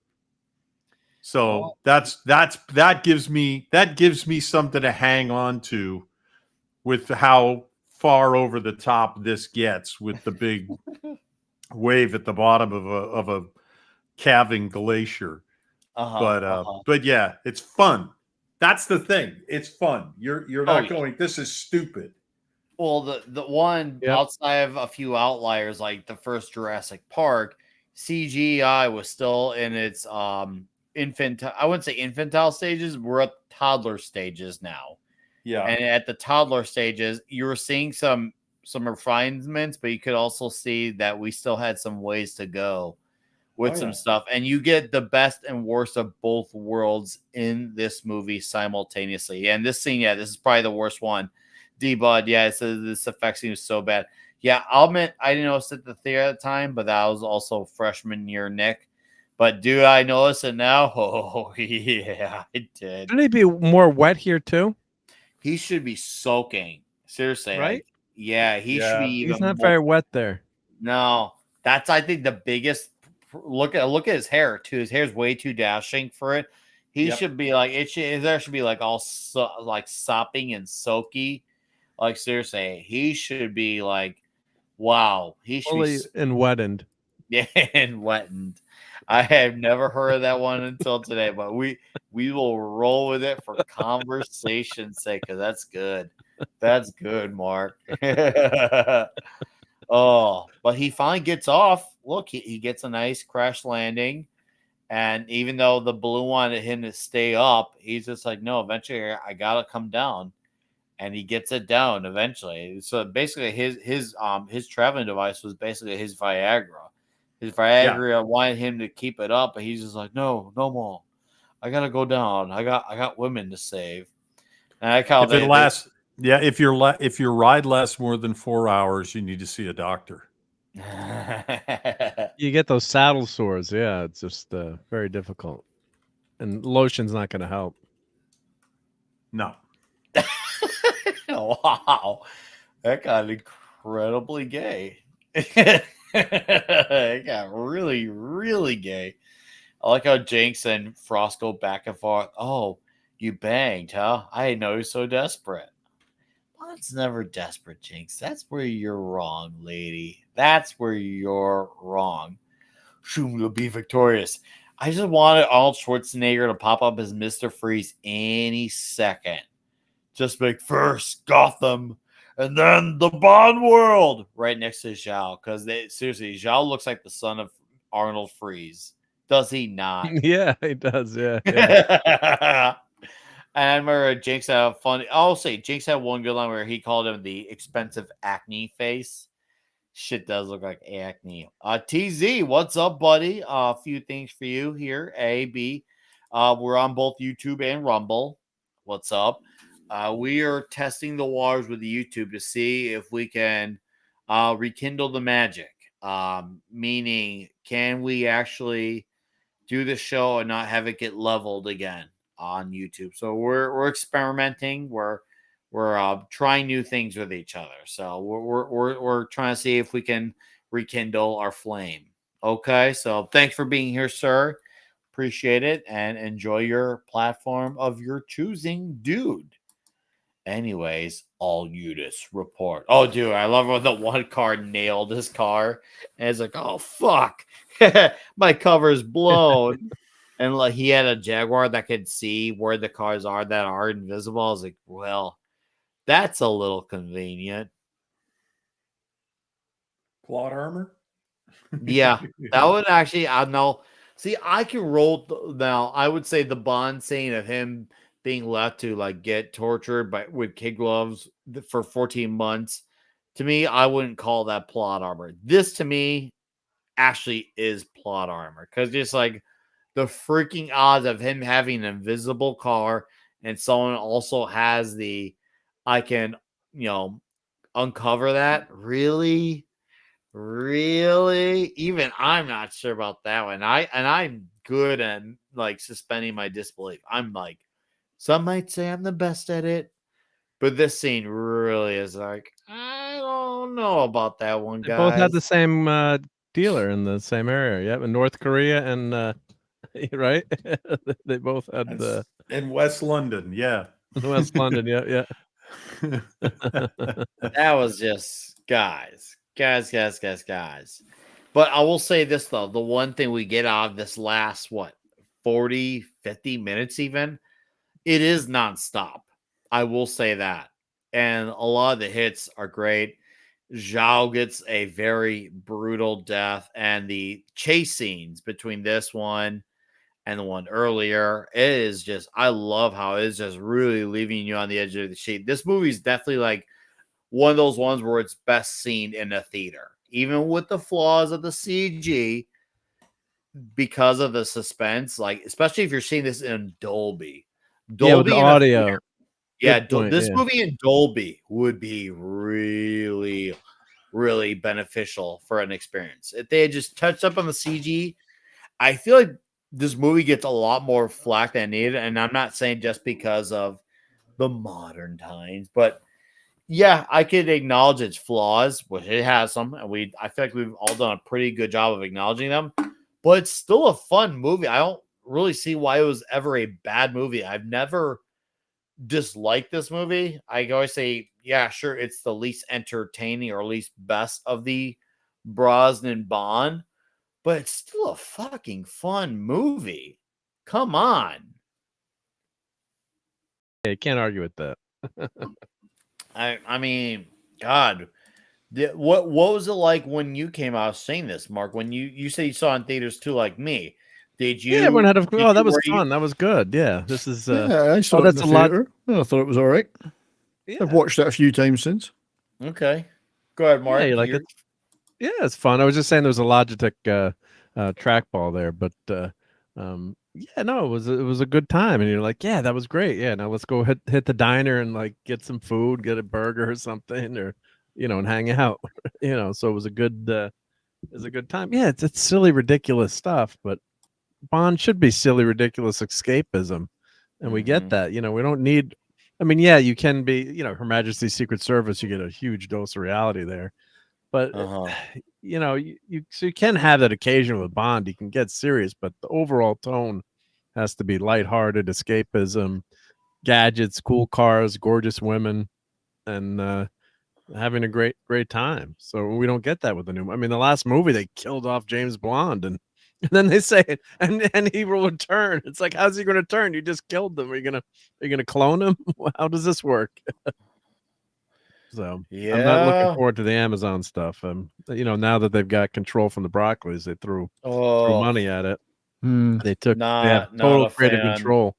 And especially since the Broccoli's were, what I was reading, were fighting against the direction that Amazon wanted to go. And then they just basically paid them off. So I can't say I blame them, but yeah, well, it's tough to turn down billions. Mob deal? Yeah. It sounds like a damn mob deal, dude. Money Seriously. can make a lot of things go away. Oh, yeah. That one sure worked very quickly. Right. Okay. You have a problem with the creative direction? Well, I guess we'll buy our way and we'll do it anyway. Shit, son. That damn sure worked. I didn't realize it's the same writers that wrote this that went on to write all the Daniel Craig ones as well. Really? No, that's fascinating. Yeah, I did not know that. Just That looking at it now. So they it wrote makes the you world wonder as what the hell happened because this Bond is pretty damn womanizing. Like he bangs two yeah. ladies, makes a hypothetical go for a third with the scene we'll mention later, hypothetical emphasis. And he hits on, I think he hits on a fourth girl. So he was ratcheting up on the body count again with the Brosnan era. And then all of a sudden, where'd this left turn come from? I don't know. Maybe it was Daniel Craig. Maybe Daniel Craig. Well, part might have been part of it. But Does anyone know anything about what Daniel Craig is like to work with as like a creative? Did he say, "Hey, this is too much. We can't be doing this"? I've never heard anybody say anything bad about working with him, but as we know, he's a bit of a lefty. So, Oh, I know that, and that honestly but doesn't really I don't bug think me. he's obnoxious to work with that I've heard of. But hey, I don't know.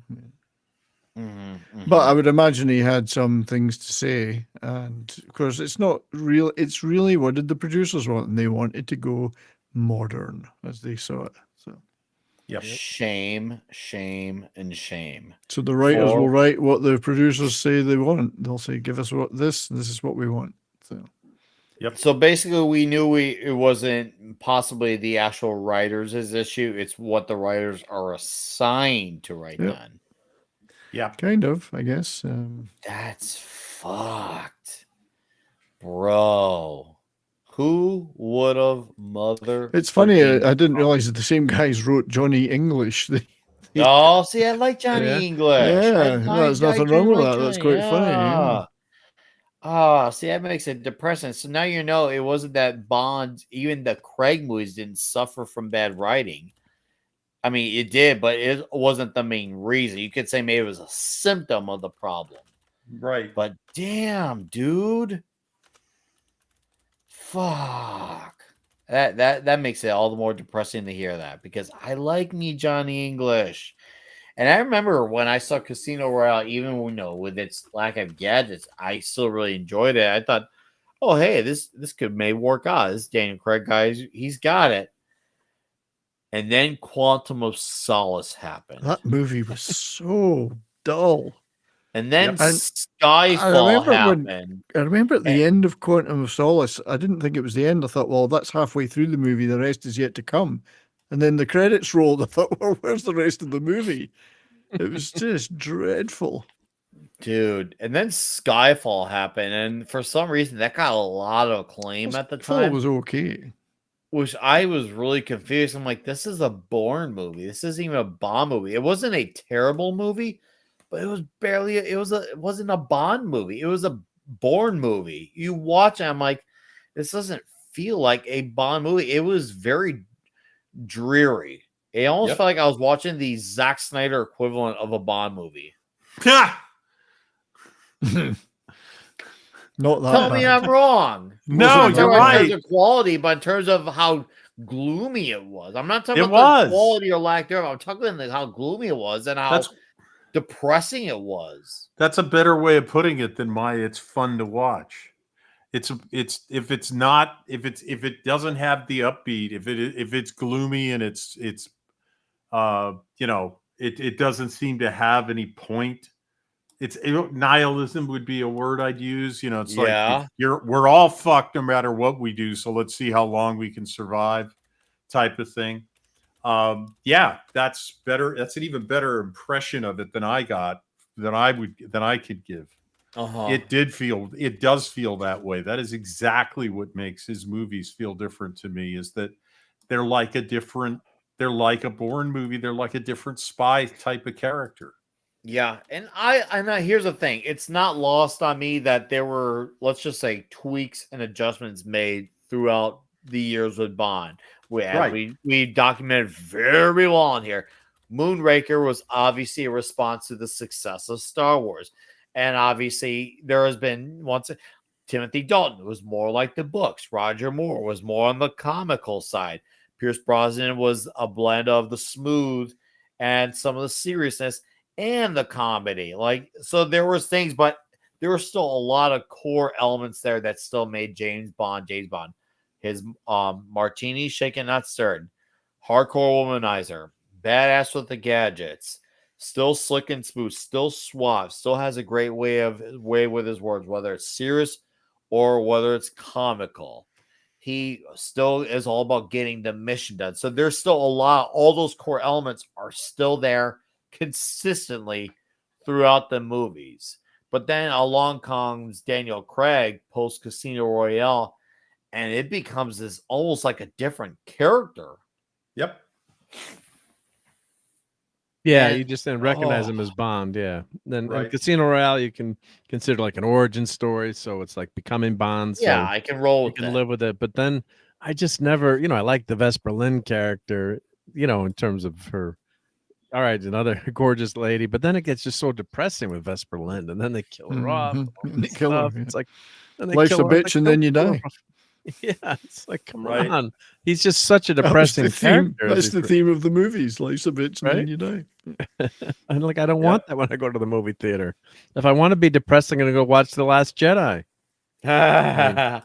Oh, Force Awakens. man. Dude. Yeah, they took all the yeah. fun out of them. They really did. Mhm. Why so I- serious? Yeah. Oh, this is gonna be perfect, guys. Mark is the hero of the day for this. You guys are gonna love him for this. Like, you guys are gonna like be throwing stripper money at him for.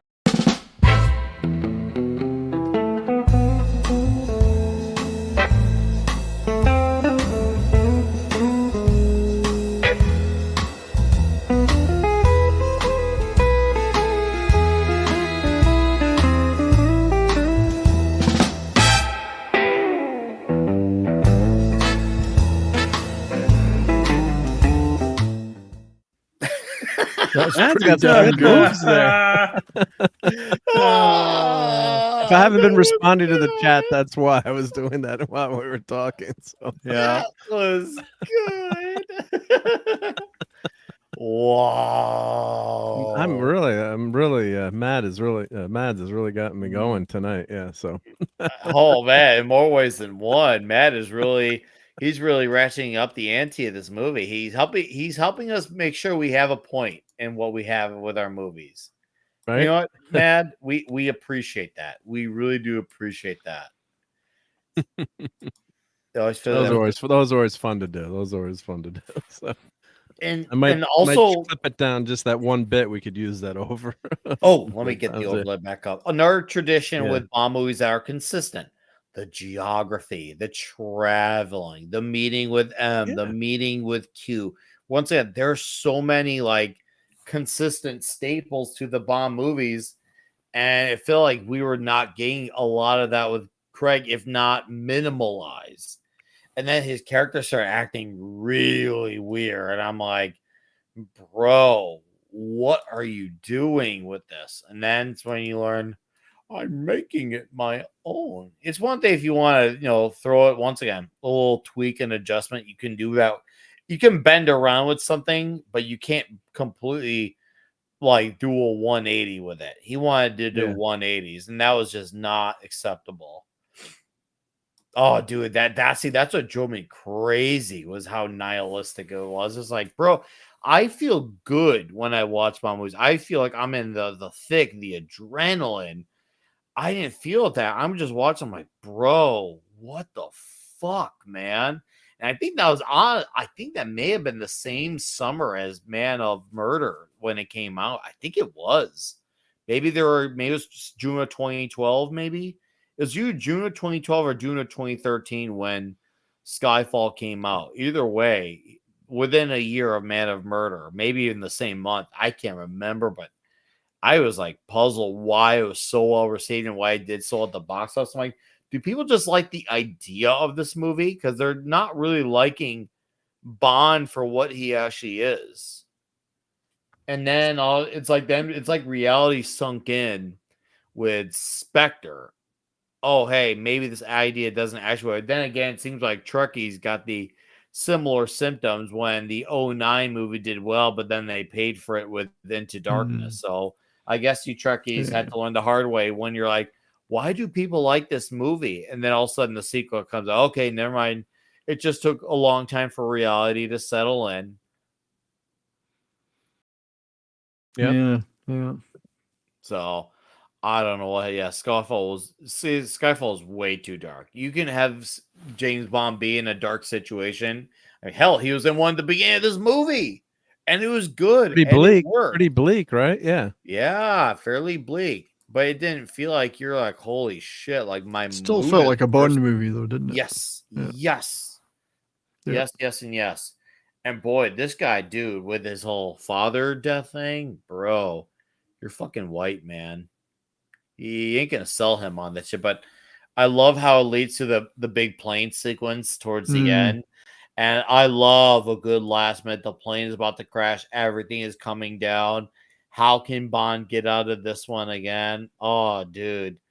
The adrenaline for this one was really. I love it. 47. But even the fight with Jinx and Miranda Frost is good too. I like that fight. And there's I some love great that fight. on the nose dialogue from all of them, all four of them on this scene. I was like, dude, the banter with this is so damn good. Especially the way Jinx finishes off Frost 2 was great because she attaches the book of the art of war, the art of war, as she's talked about. I'll give you something to read, and she attaches that book to him by stabbing her. I was like, oh, that's hilarious. And then Bond as a whole argument with Gustav about gravity, and dude, Gustav goes off brutally, man. His death was fucking brutal. I was like, that now that to me, it was probably not intentional, but to me is an unintentional nod to the God, why is it the name at the tip of my tongue? Why not Connery? Living Daylights, License to Kill. Why is his name? Huh? Dalton? Dalton. That was a nod to the Dalton movies because those are a lot more brutal in its name. Yeah. That was I gotta say though, I didn't buy the sword fight between these two, between Jinx and Frost. That's I fair. bought the fight between the guys, but not between the ladies, because the lady is supposed to be a great fencer. And Jinx is defending herself with two knives. It was a mismatch. If it had been two swords, like in the first sword fight, I might have been able to give it a pass. But you know what? It was supposed to be sold on what? You're supposed to be sold on the ladies and their appearances and what they were wearing when they were fighting. It was That's all you're supposed to look at. Never about the swords. There we go. It was about the visual tops miraculously, right? Yeah. Very coincidentally. Totally not done by design. Totally not. Yeah, why is Emma Frost not got her top on in that last scene? Why does Gustav Graves look like he's in Halo? But, That was the whole point of that. I mean, I agree with you, by the way, Richard. I 100% agree with you, even though I'm not like an expert. It did kind of seem to. It never occurred to me that, but you're right, Richard. Yeah. But we all know why 70s never thought of it. I was too busy. I'm a fan. I mean, we get a lot of fans of martial arts in these movies for these movies. And I know two movies that have the best sword fights ever filmed. One is, believe it or not, The Princess Bride. Yeah. They spent months. Yep. I'm interrupting because you didn't see the director's cut where they both reveal that they're not both left-handed in this fight. Yeah. They spent months with the Swordmaster to be able to do those. There wasn't just click, click, click, up, up, up, down, down, down, stab, lunge, dodge, parry. And the other one is for honest to God sword fighting, where one guy even gets stabbed in the thigh in a wound that would have ended his fight, is the Three Musketeers from the early 70s. Oh, yeah. He really gets stabbed? Yeah, he did. Oliver Reed got stabbed 2 inches deep in his thigh. He never noticed he was so drunk. He was so drunk he didn't care, but he limped for about a week. Yeah, I hope I get paid extra for that. That's a great movie though. That one. That's two movies. Yeah, the three. Was that Richard Lester? Was that a Richard Lester? Yeah, I think it was. The marching order, the ultimate FAP scene. But D-Bot knows the greater marching order. Only guys get sword fight. That's right. Only guys could sword fight. Come on, I don't get into sword. She even said she's not into sword fights. Come Are on. you sure about that? You sure about that? Yeah. You sure about that with the sword I fighting? think they're used to handling pork swords, but not. Oh, I remember Miranda said, I can read your every move. And Jake says, read this, bitch. Yes. Oh, and then as Gustav said, you see, Mr. Bond, you can't kill my dreams, but my dreams can kill you. Time to face destiny. And then Bond pulls his cord and he's like, time to face gravity. Yes. Yes. Like, that is hilarious. Yeah. Oh man. All right.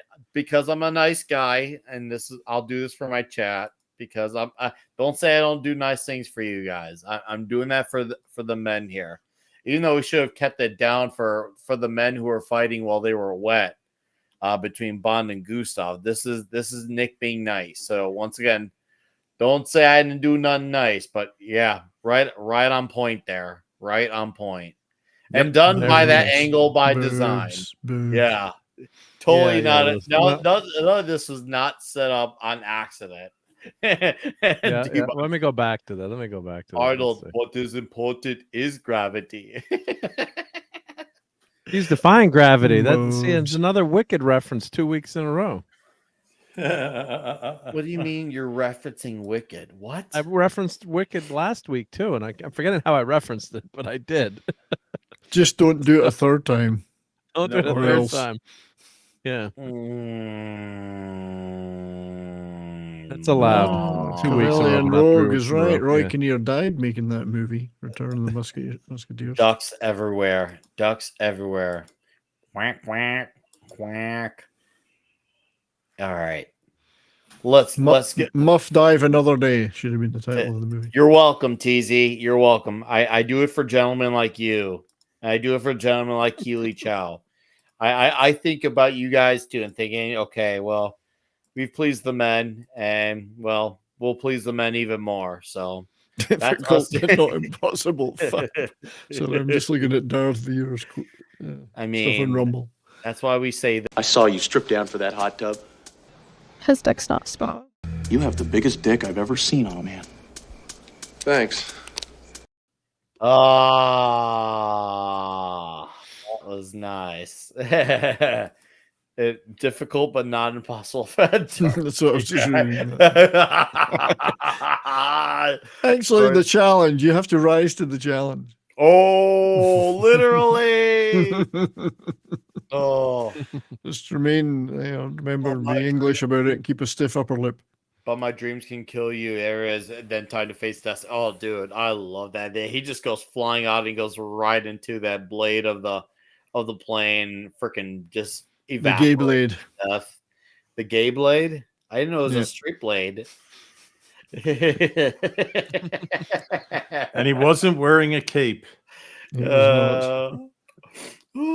Sucked into the engine, no capes. No, Gustav got sucked in and he couldn't pull out. And he was didn't get sucked off, he was sucked in.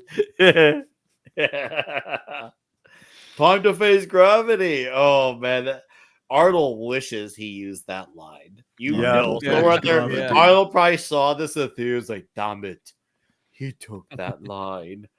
Fuck. I'm going to sue Pierce Brosnan when I became governor of California. I will not allow that line to be taken from me again. How dare you? I love the cars that fell out, and they're still perfectly fine on the fields, the cornfields of like mud. I'm like, they didn't just explode everywhere, guys. Like, yeah, they're not 3 feet shorter. Yeah, how are they still intact?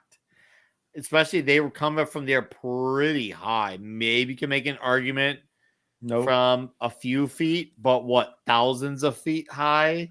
Those things should have exploded. They did, yeah, they should have. Don't get me wrong. It made for an amusing scene to see the people react, but no, take it away, red shirt. Not the way it goes. They would have gone splat no matter how they hit. They're not made for impacts like that. Nope. 120 miles an hour straight down is the fastest a Volkswagen Beetle can go. I've seen it do it, and I've seen it come to a sudden stop.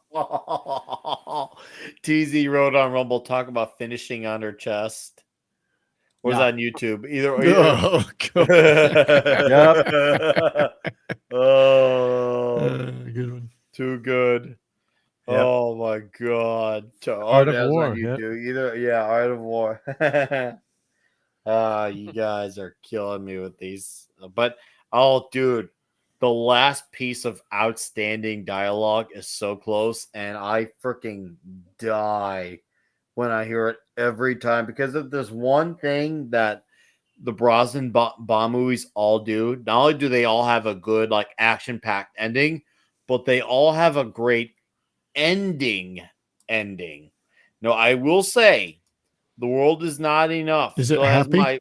The World Is Not Enough still has my favorite ending, but this ending is pretty damn good because of the back and forth between Bond and Jinx. When they start going over their happy time, but using innuendo, and you hear it all out of context, and you see they're just swarmed in a sea of diamonds. I was like, whoa, bro.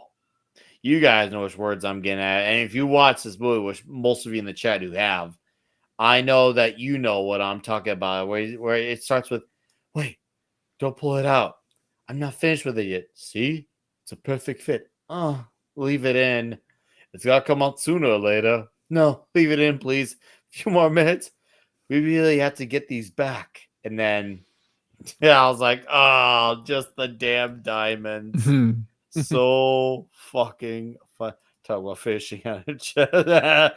Yeah, she left quite a mark on her chest. I mean, she gave the opposite of a facial. She gave a chestal. I just made up that word now, but yeah. They're back and forth banter. I mean, between that and The World Is Not Enough with it's getting better. What word did I make up to earlier? I forgot my made up word. Yep.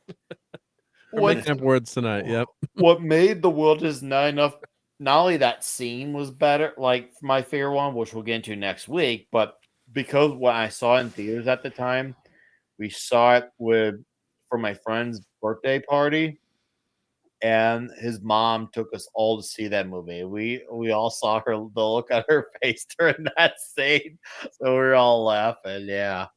Oh God, this Money Penny scene is hilarious. I actually thought this was happening. Did you guys? The dream. I actually thought, oh shit. And to me, kind of made sense. It had been 40-year anniversary. 4 movies in with Brosnan, several Bonds later. It felt like the timing of it was perfect. And then you realize, oh, she was messing with the glasses. I actually thought, oh, this actually kind of made sense. And then it wasn't. I was like, oh damn. Money Penny got shafted again, except only figuratively and not literally. Right.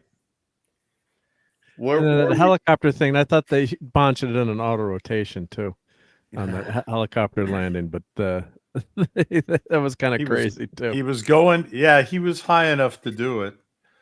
He started out high enough to do it. That's the way you would do it. But which I thought the same thing, Mark. I was like, why doesn't he auto rotate? He doesn't need an engine. Cool. He just needs hydraulics. Right? That would have been yes, cool, there's a great line in here where she says it's hard, isn't it? She says, yes, very, or something like that. Back. Yeah. So, but Mark or 70s, did you guys actually believe that Money Penny was finally being a Beavis and Butthead and having her moment to score? Because Redshirt believed it too. Yep. I think so, yeah. I would like to think so. She deserved it after all those years. Yeah. Right? She's kind of been like, she's in that reverse situation of like the guy who always had the girl that he's always liked, and then it finally happens. She's the girl who will always have the guy that she liked, and then it finally happens, and all of a sudden it's like, nope, no, leave it in, please. A few more minutes. God, these words are perfect. It was all over a bunch of diamonds, but before you see the visual, you think, oh, hey, they're fucking again. Still the good guys, huh? Mm. Well, James, Yeah, you want to have a movie, you need to be a good guy. Imagine Those that. things could really cut her. He has to be careful there. Yep. she could just keep one or two, right? No one's gonna know. Plenty of No places one- you can There's a hide one. couple of places. Yeah, I was going to say there's a couple of places you could hide them.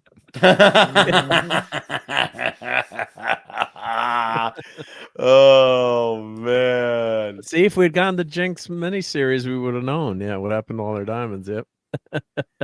All right, chats of YouTube and Rumble, please give us your toxic scores, okay? I want to see what you guys have to say. And Hey, as Paul these- Darrow. Paul Darrow was in this movie. He was Shadow? Avon. Paul Darrow. Avon in I don't know Blake who 7. Dado is. Okay. Where I was know who he? Dado is. He was a doctor, and it's just a very small part. You didn't Oh, see I him in must the have missed stills. it.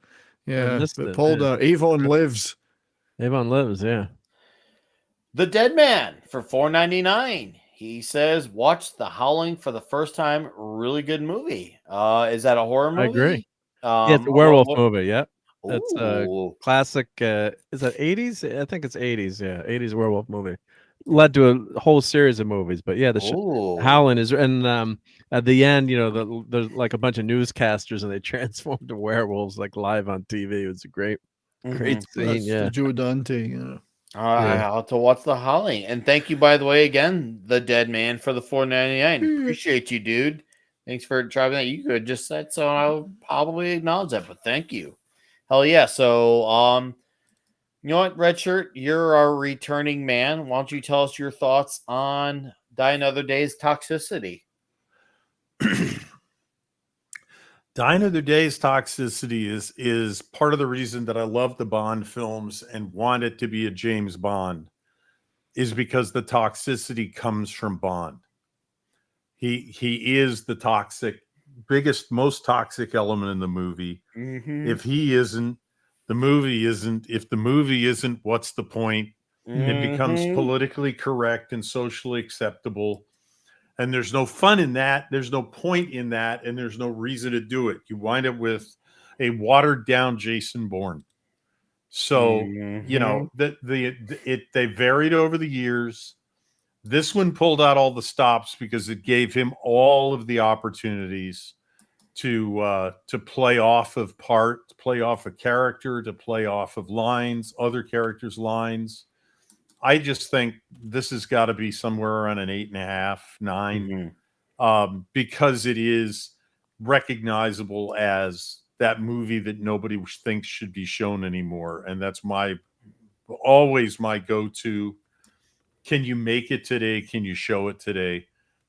You could show this today, but you'd have to edit it for television or edit it for length or something, and then use that as an excuse. You can't. It still anymore? works. You can't be too long anymore. Yep. No, it can't be long. That's what but she yeah, said. it is one of the things I'll miss about James Bond is that the toxicity is built right in. It's part of the story. It's part of the character, and It's you can tell the blossomed character. It's like a garden. The seeds are always planted as soon as the movie existed, and Brosnan just lets it blossom. Yep. Okay, awesome. You got anything else you want to add, sir? Not at this point. No. Okay. That's my take. All right, awesome. Well, thank you kindly. And the Peter Venkman fan site says, "Welcome back, Red Shirt." Yes, thank you, Red Shirt. Welcome back, sir. Thank you. Feels much. like we have it's like we had the band back together. And then Keely Chow gives his toxic score. Says toxicity was a 9 out of 10. Let's look at the Rumble side. No Rumble scores just yet, but remember, chat, don't forget to do it on Rumble as well. Mark, why don't you tell us your toxic score on Die Another Day? Yeah, I mean, I think it's pretty toxic. I mean, he uses guns. He beds a couple of ladies. You know, he's also saving the world, but yeah, it's just that Bond. He's Bond, right? You know, you recognize him instantly as Bond, and yeah, I just love this character. And yeah, as Richard's saying, we kind of all miss that iteration of Bond. We don't want that real world too serious Bond where everything's a downer. I want to escape here. So yeah, I'd go like with the 7.5. And of course the villains. I mean, villain covered, you know, diamonds all over his face, right? I mean, that's pretty pretty toxic, right? Mhm, He's got those mhm. conflict diamonds, and he's not taking him out to sell. He's just leaving him right in there. So yeah, I really enjoy the Pierce Brosnan Bond, and he did grow into the role too. This is his last movie, but and of course he starts with a bang too, right? So GoldenEye is a phenomenal movie. So probably considered the best of the bunch. But this movie gets picked on. You could call the CGI as toxic in here, but it's early days of CGI, and once you go CGI, you can't go back. I guess you can't do half and half. So they was kind of stuck with it, as you were saying, Nick. So I think that some of the CGI is toxic, but it's a fun fun movie, and they should just put some Beach Boys songs in there for when Bond is surfing there through the waves. But They've done yeah, that already, though. they had done it already. Yeah, I was Yeah. gonna say surf Yahtzees must die, but They did it when they did it in one of the Roger Moores when he was skiing down the mountainside. I can't remember which one, but they played Yeah. played the Beach Boys. They put some Beach Boys in, yeah. So, but yeah, this is good old fashioned toxic fun, and it's great to be back on the YouTubes, and I think we're still on the YouTubes, right? So as I'm Yeah. watching my chat, so that's a good sign. We'll see what how it happens is come the morning when I wake Yeah. up. Yeah, be yeah, we might have to make the Argina bigger, but we'll figure it out. Yep. Yeah, But I worst comes think worst, we make our Gina bigger, and I Yeah, think yeah. we have a real hard chance if we have to make our Gina bigger, it will really work out. Now, did we get Did you get a sponsorship from them, or do we get free soda for being Gina? on We the get free show? Gina, yeah. And I've always thought free Why do you Gina. think we do this YouTube stuff, right? For free stuff, right? So I want my free soda, damn it. Make Bond great again. Agreed. No, I want my free Orangina. I mean, who doesn't want free Orangina? I just think they need to start coming up with some new flavors. Yeah, right. But, You've been there stuck is on the a Gina for so long. there is one more there's Grape one Gina. more Clip. more I'll clip get in it your up. privates if you I just will. check. You're always Nick is awesome. He never misses anything in his privates, but I- just check. I always miss, like, people are private chatting me all. I'm missing everything. They're DMing me. It's like I'm that's not my superpower. It's like, crap, just tell me on stream, right?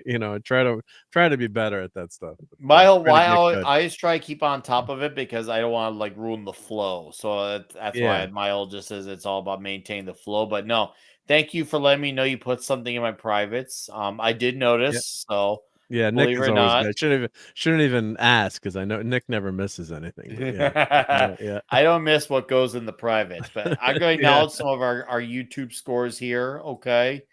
So let's see here. We had a few. And by the way, chat, thank you. Curling Rogues, that's hard to say. Maybe 8 for the toxicity. TZ says 9 toxic. Eggplants for Jinx and Miranda. Both racks are perfection. D. Bud Martin says toxicity 8. I had some problems with some of the movie, but it was still fun. A good Bond movie, just not a great one. And then Darth Viewer says toxicity 8. Toxicity is an 8 for Jinx's bikini alone. Okay, well, 70s. What is your toxic score? Well, leaving aside the fact that Madonna is involved, which automatically makes it a 10 for toxicity, let's forget that and pretend she's not anywhere near it, as I often try to do. Yeah. Well, first of all, there's some really problematic race swapping going on in this movie. You've got a bunch of Koreans being played by Chinese people, which would wind the Koreans up something rotten because they hate that. They would hate that. So I mean, you couldn't do that now. You couldn't have a bunch of Chinese guys playing Koreans. There's no actual Koreans in the playing Koreans. But secondly, you have a Chinese guy playing a Korean who then becomes a white British guy. So that's just more than toxic. I mean, that's beyond toxic. You just can't do that now. So, plus you got Bond is being extremely Bondish. Hyper masculine, bedding the girls, cracking the jokes, killing the bad guys. You've got 2 scantily clad women pretending to fight each other. Well, sorry, fighting each other. So that's pretty toxic by today's standards. The villains are not. If it was made today, you would end up having supposedly to sympathize with the villains and their arc, and they're not really all that bad after all. Whereas this movie, they're actually, yes, they are all that bad after all. So. So all those Imagine things make it reasonably toxic. It is a Bond movie. Bond is able to be Bond in it. I'd probably go for more of a 7 out of 10 for this. Oh, As I say, if you add okay. Madonna in, that definitely makes it a 17 out of 10. Okay. Well, thank you for that, 70s. Appreciate that. PokeRace6666. He says it's 8 out of 10 for toxicity. I'm gonna actually go with that. I'm gonna go with that 8, straight 8. I feel like the banter, especially with everything, was about having your tips up and having everything sharp and pointy. Bond got wet several times in this movie, and he fought men very wet. The only scene that he wasn't wet that he should have been, missed opportunity when he's coming down in his little parachute thing. He should have been even wetter then. But we had a great out of context conversation with the Diamonds that turned out to be very all about sticking it in. So he knows how to end a movie again, as per usual. Boy, I would say this movie gets 8 just for Bond, just the existence of Bond in this movie. From how he acts, how he talks, the way he lives his life. It's all just everything he does. He just breeds toxicity. So it gets an 8. Yeah, and I'm with D-Bud too. I actually do like it. I do feel like it is good, but it's definitely not good. But there are great moments. Like the men with their sword fights was a great moment. Like every man should have felt the impact of the moment. Although you saw those dudes fighting each other with their swords. That was special. Or when he hit that the Lincoln log hitting the bell, it says "Saved by the Bell." That was great. Yeah. Great. The chase scenes too. Come on, man. Come on. Badass shit. Just absolute badass shit. But guys, we have now done part 1 of Bond Month, the Brosnan edition, with Die Another Day. And we're going backwards. And next week we're going into The World Is Not Enough. So can't wait to get into that. The world is not a muff. I love the titles of the Brosnan ones a lot. I love them all. So it's going to be fun, but I want to thank you all, Eric K and the Dead Man, for your guys' super chats. You dudes are awesome for that. Thank you. And to the chat on Rumble, Davina, Darth Viewer, Toback. Seriously, you guys were holding the fort down over there. I do notice that, and I do appreciate Sherry's there too earlier. So thank you guys for that over on Rumble. Fucking awesome. And of course, to all of you on YouTube, we'll see where this goes, but we'll most likely be back here next week for another show here on YouTube. So thank you guys in the chats. You guys were all very active, very engaging. I love the hell out of that. So appreciate that. Okay. Thank you very much, guys. As for links and shit, obviously Clobby's Comic Shop Saturday night. This Saturday night, Toxic Tuesday next week, talking The World Is Not Enough. And I hope you're subbed to this channel and my Bonded by Metal channel. If you're not, let me know. We'll plug the links in the chats. Well, I'll figure out video-wise what I can do when I can. Meanwhile, I'll also be on Midnight's Edge After Dark and Comics Division Thursday night. Throw it on later this week. But yeah, thanks for being here. I'll let these gentlemen plug their plugs on the way out. And then the bar's going to close. Richard doesn't have a plug. He'll probably be on here next week, but it is still a divine, fulfilling, homoerotic pleasure to have our red shirt back. It feels like all holes are filled properly with all the right men having red shirt here. I see you handle your weapon well. I have been known to keep my tip up. His dick's not small.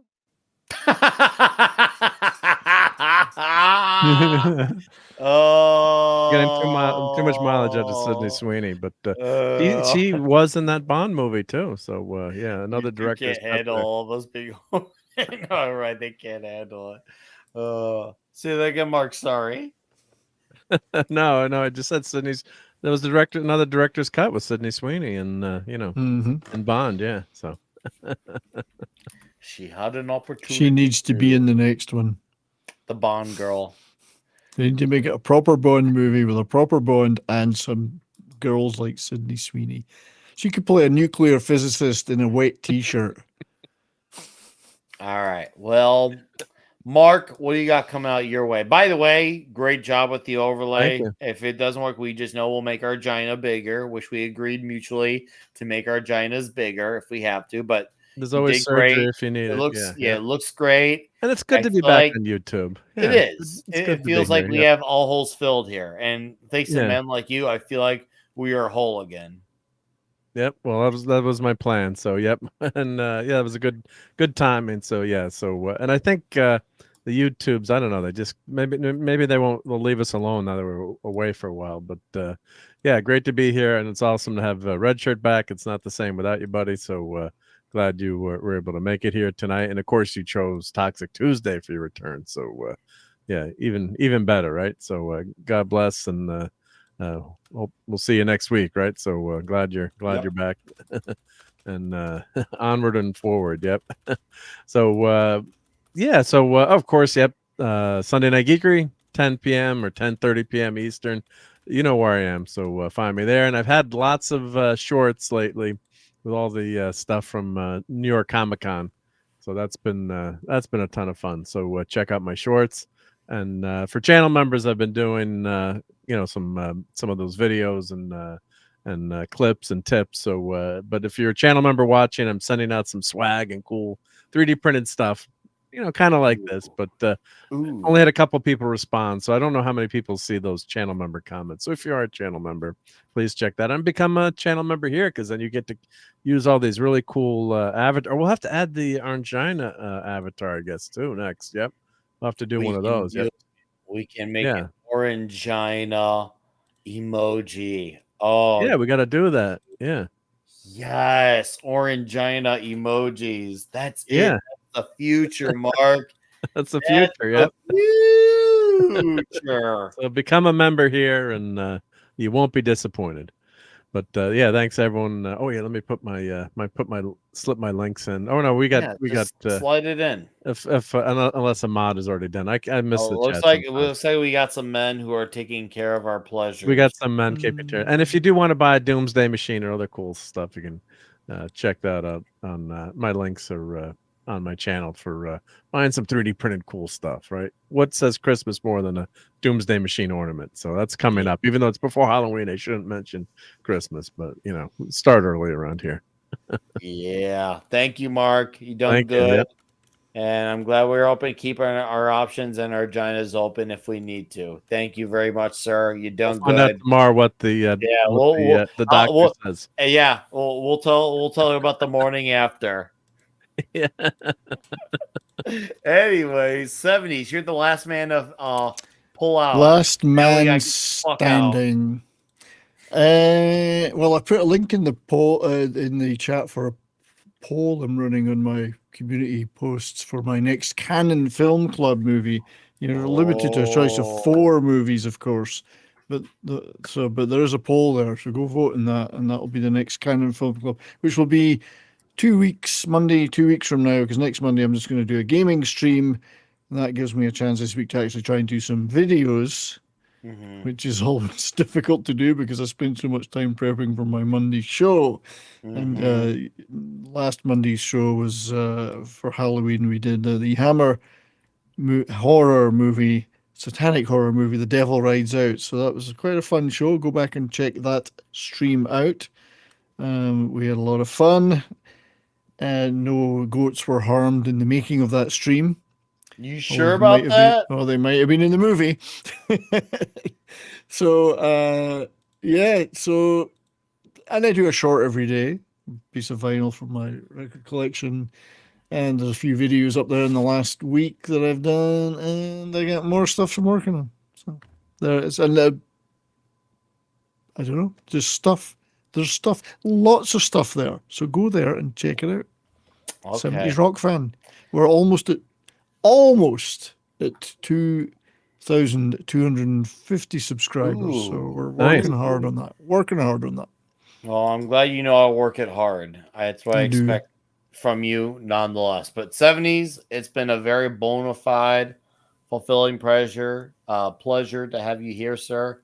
Well, I have to say it's an absolute pleasure to have Red Shirt back. It and, is. It feels to like we ease have our all concerns. feels like we have all our men in line, and we're all. It's Yeah, like so together we are one big square jerk, and I love that we yes, together. no, it's good We're to not have a you back, circle Richard. jerk. We're a square jerk. Square jerk. Yeah. You can't be a square if you don't have all men on at all four corners. And having Richard here lets us know we are a proper square jerk. So All right. thank you, Redshirt. Welcome back, sir. Let's crush into next week. But chat, the bar is closing. Good night. Thank you for supporting Toxic Tuesday on YouTube and/or Rumble. We'll see you next week. Goodbye. Good fight. Good night. I smell horse shit. It's horrible, but I can smell it. Smell that shit, baby! Oh. All right. Oh.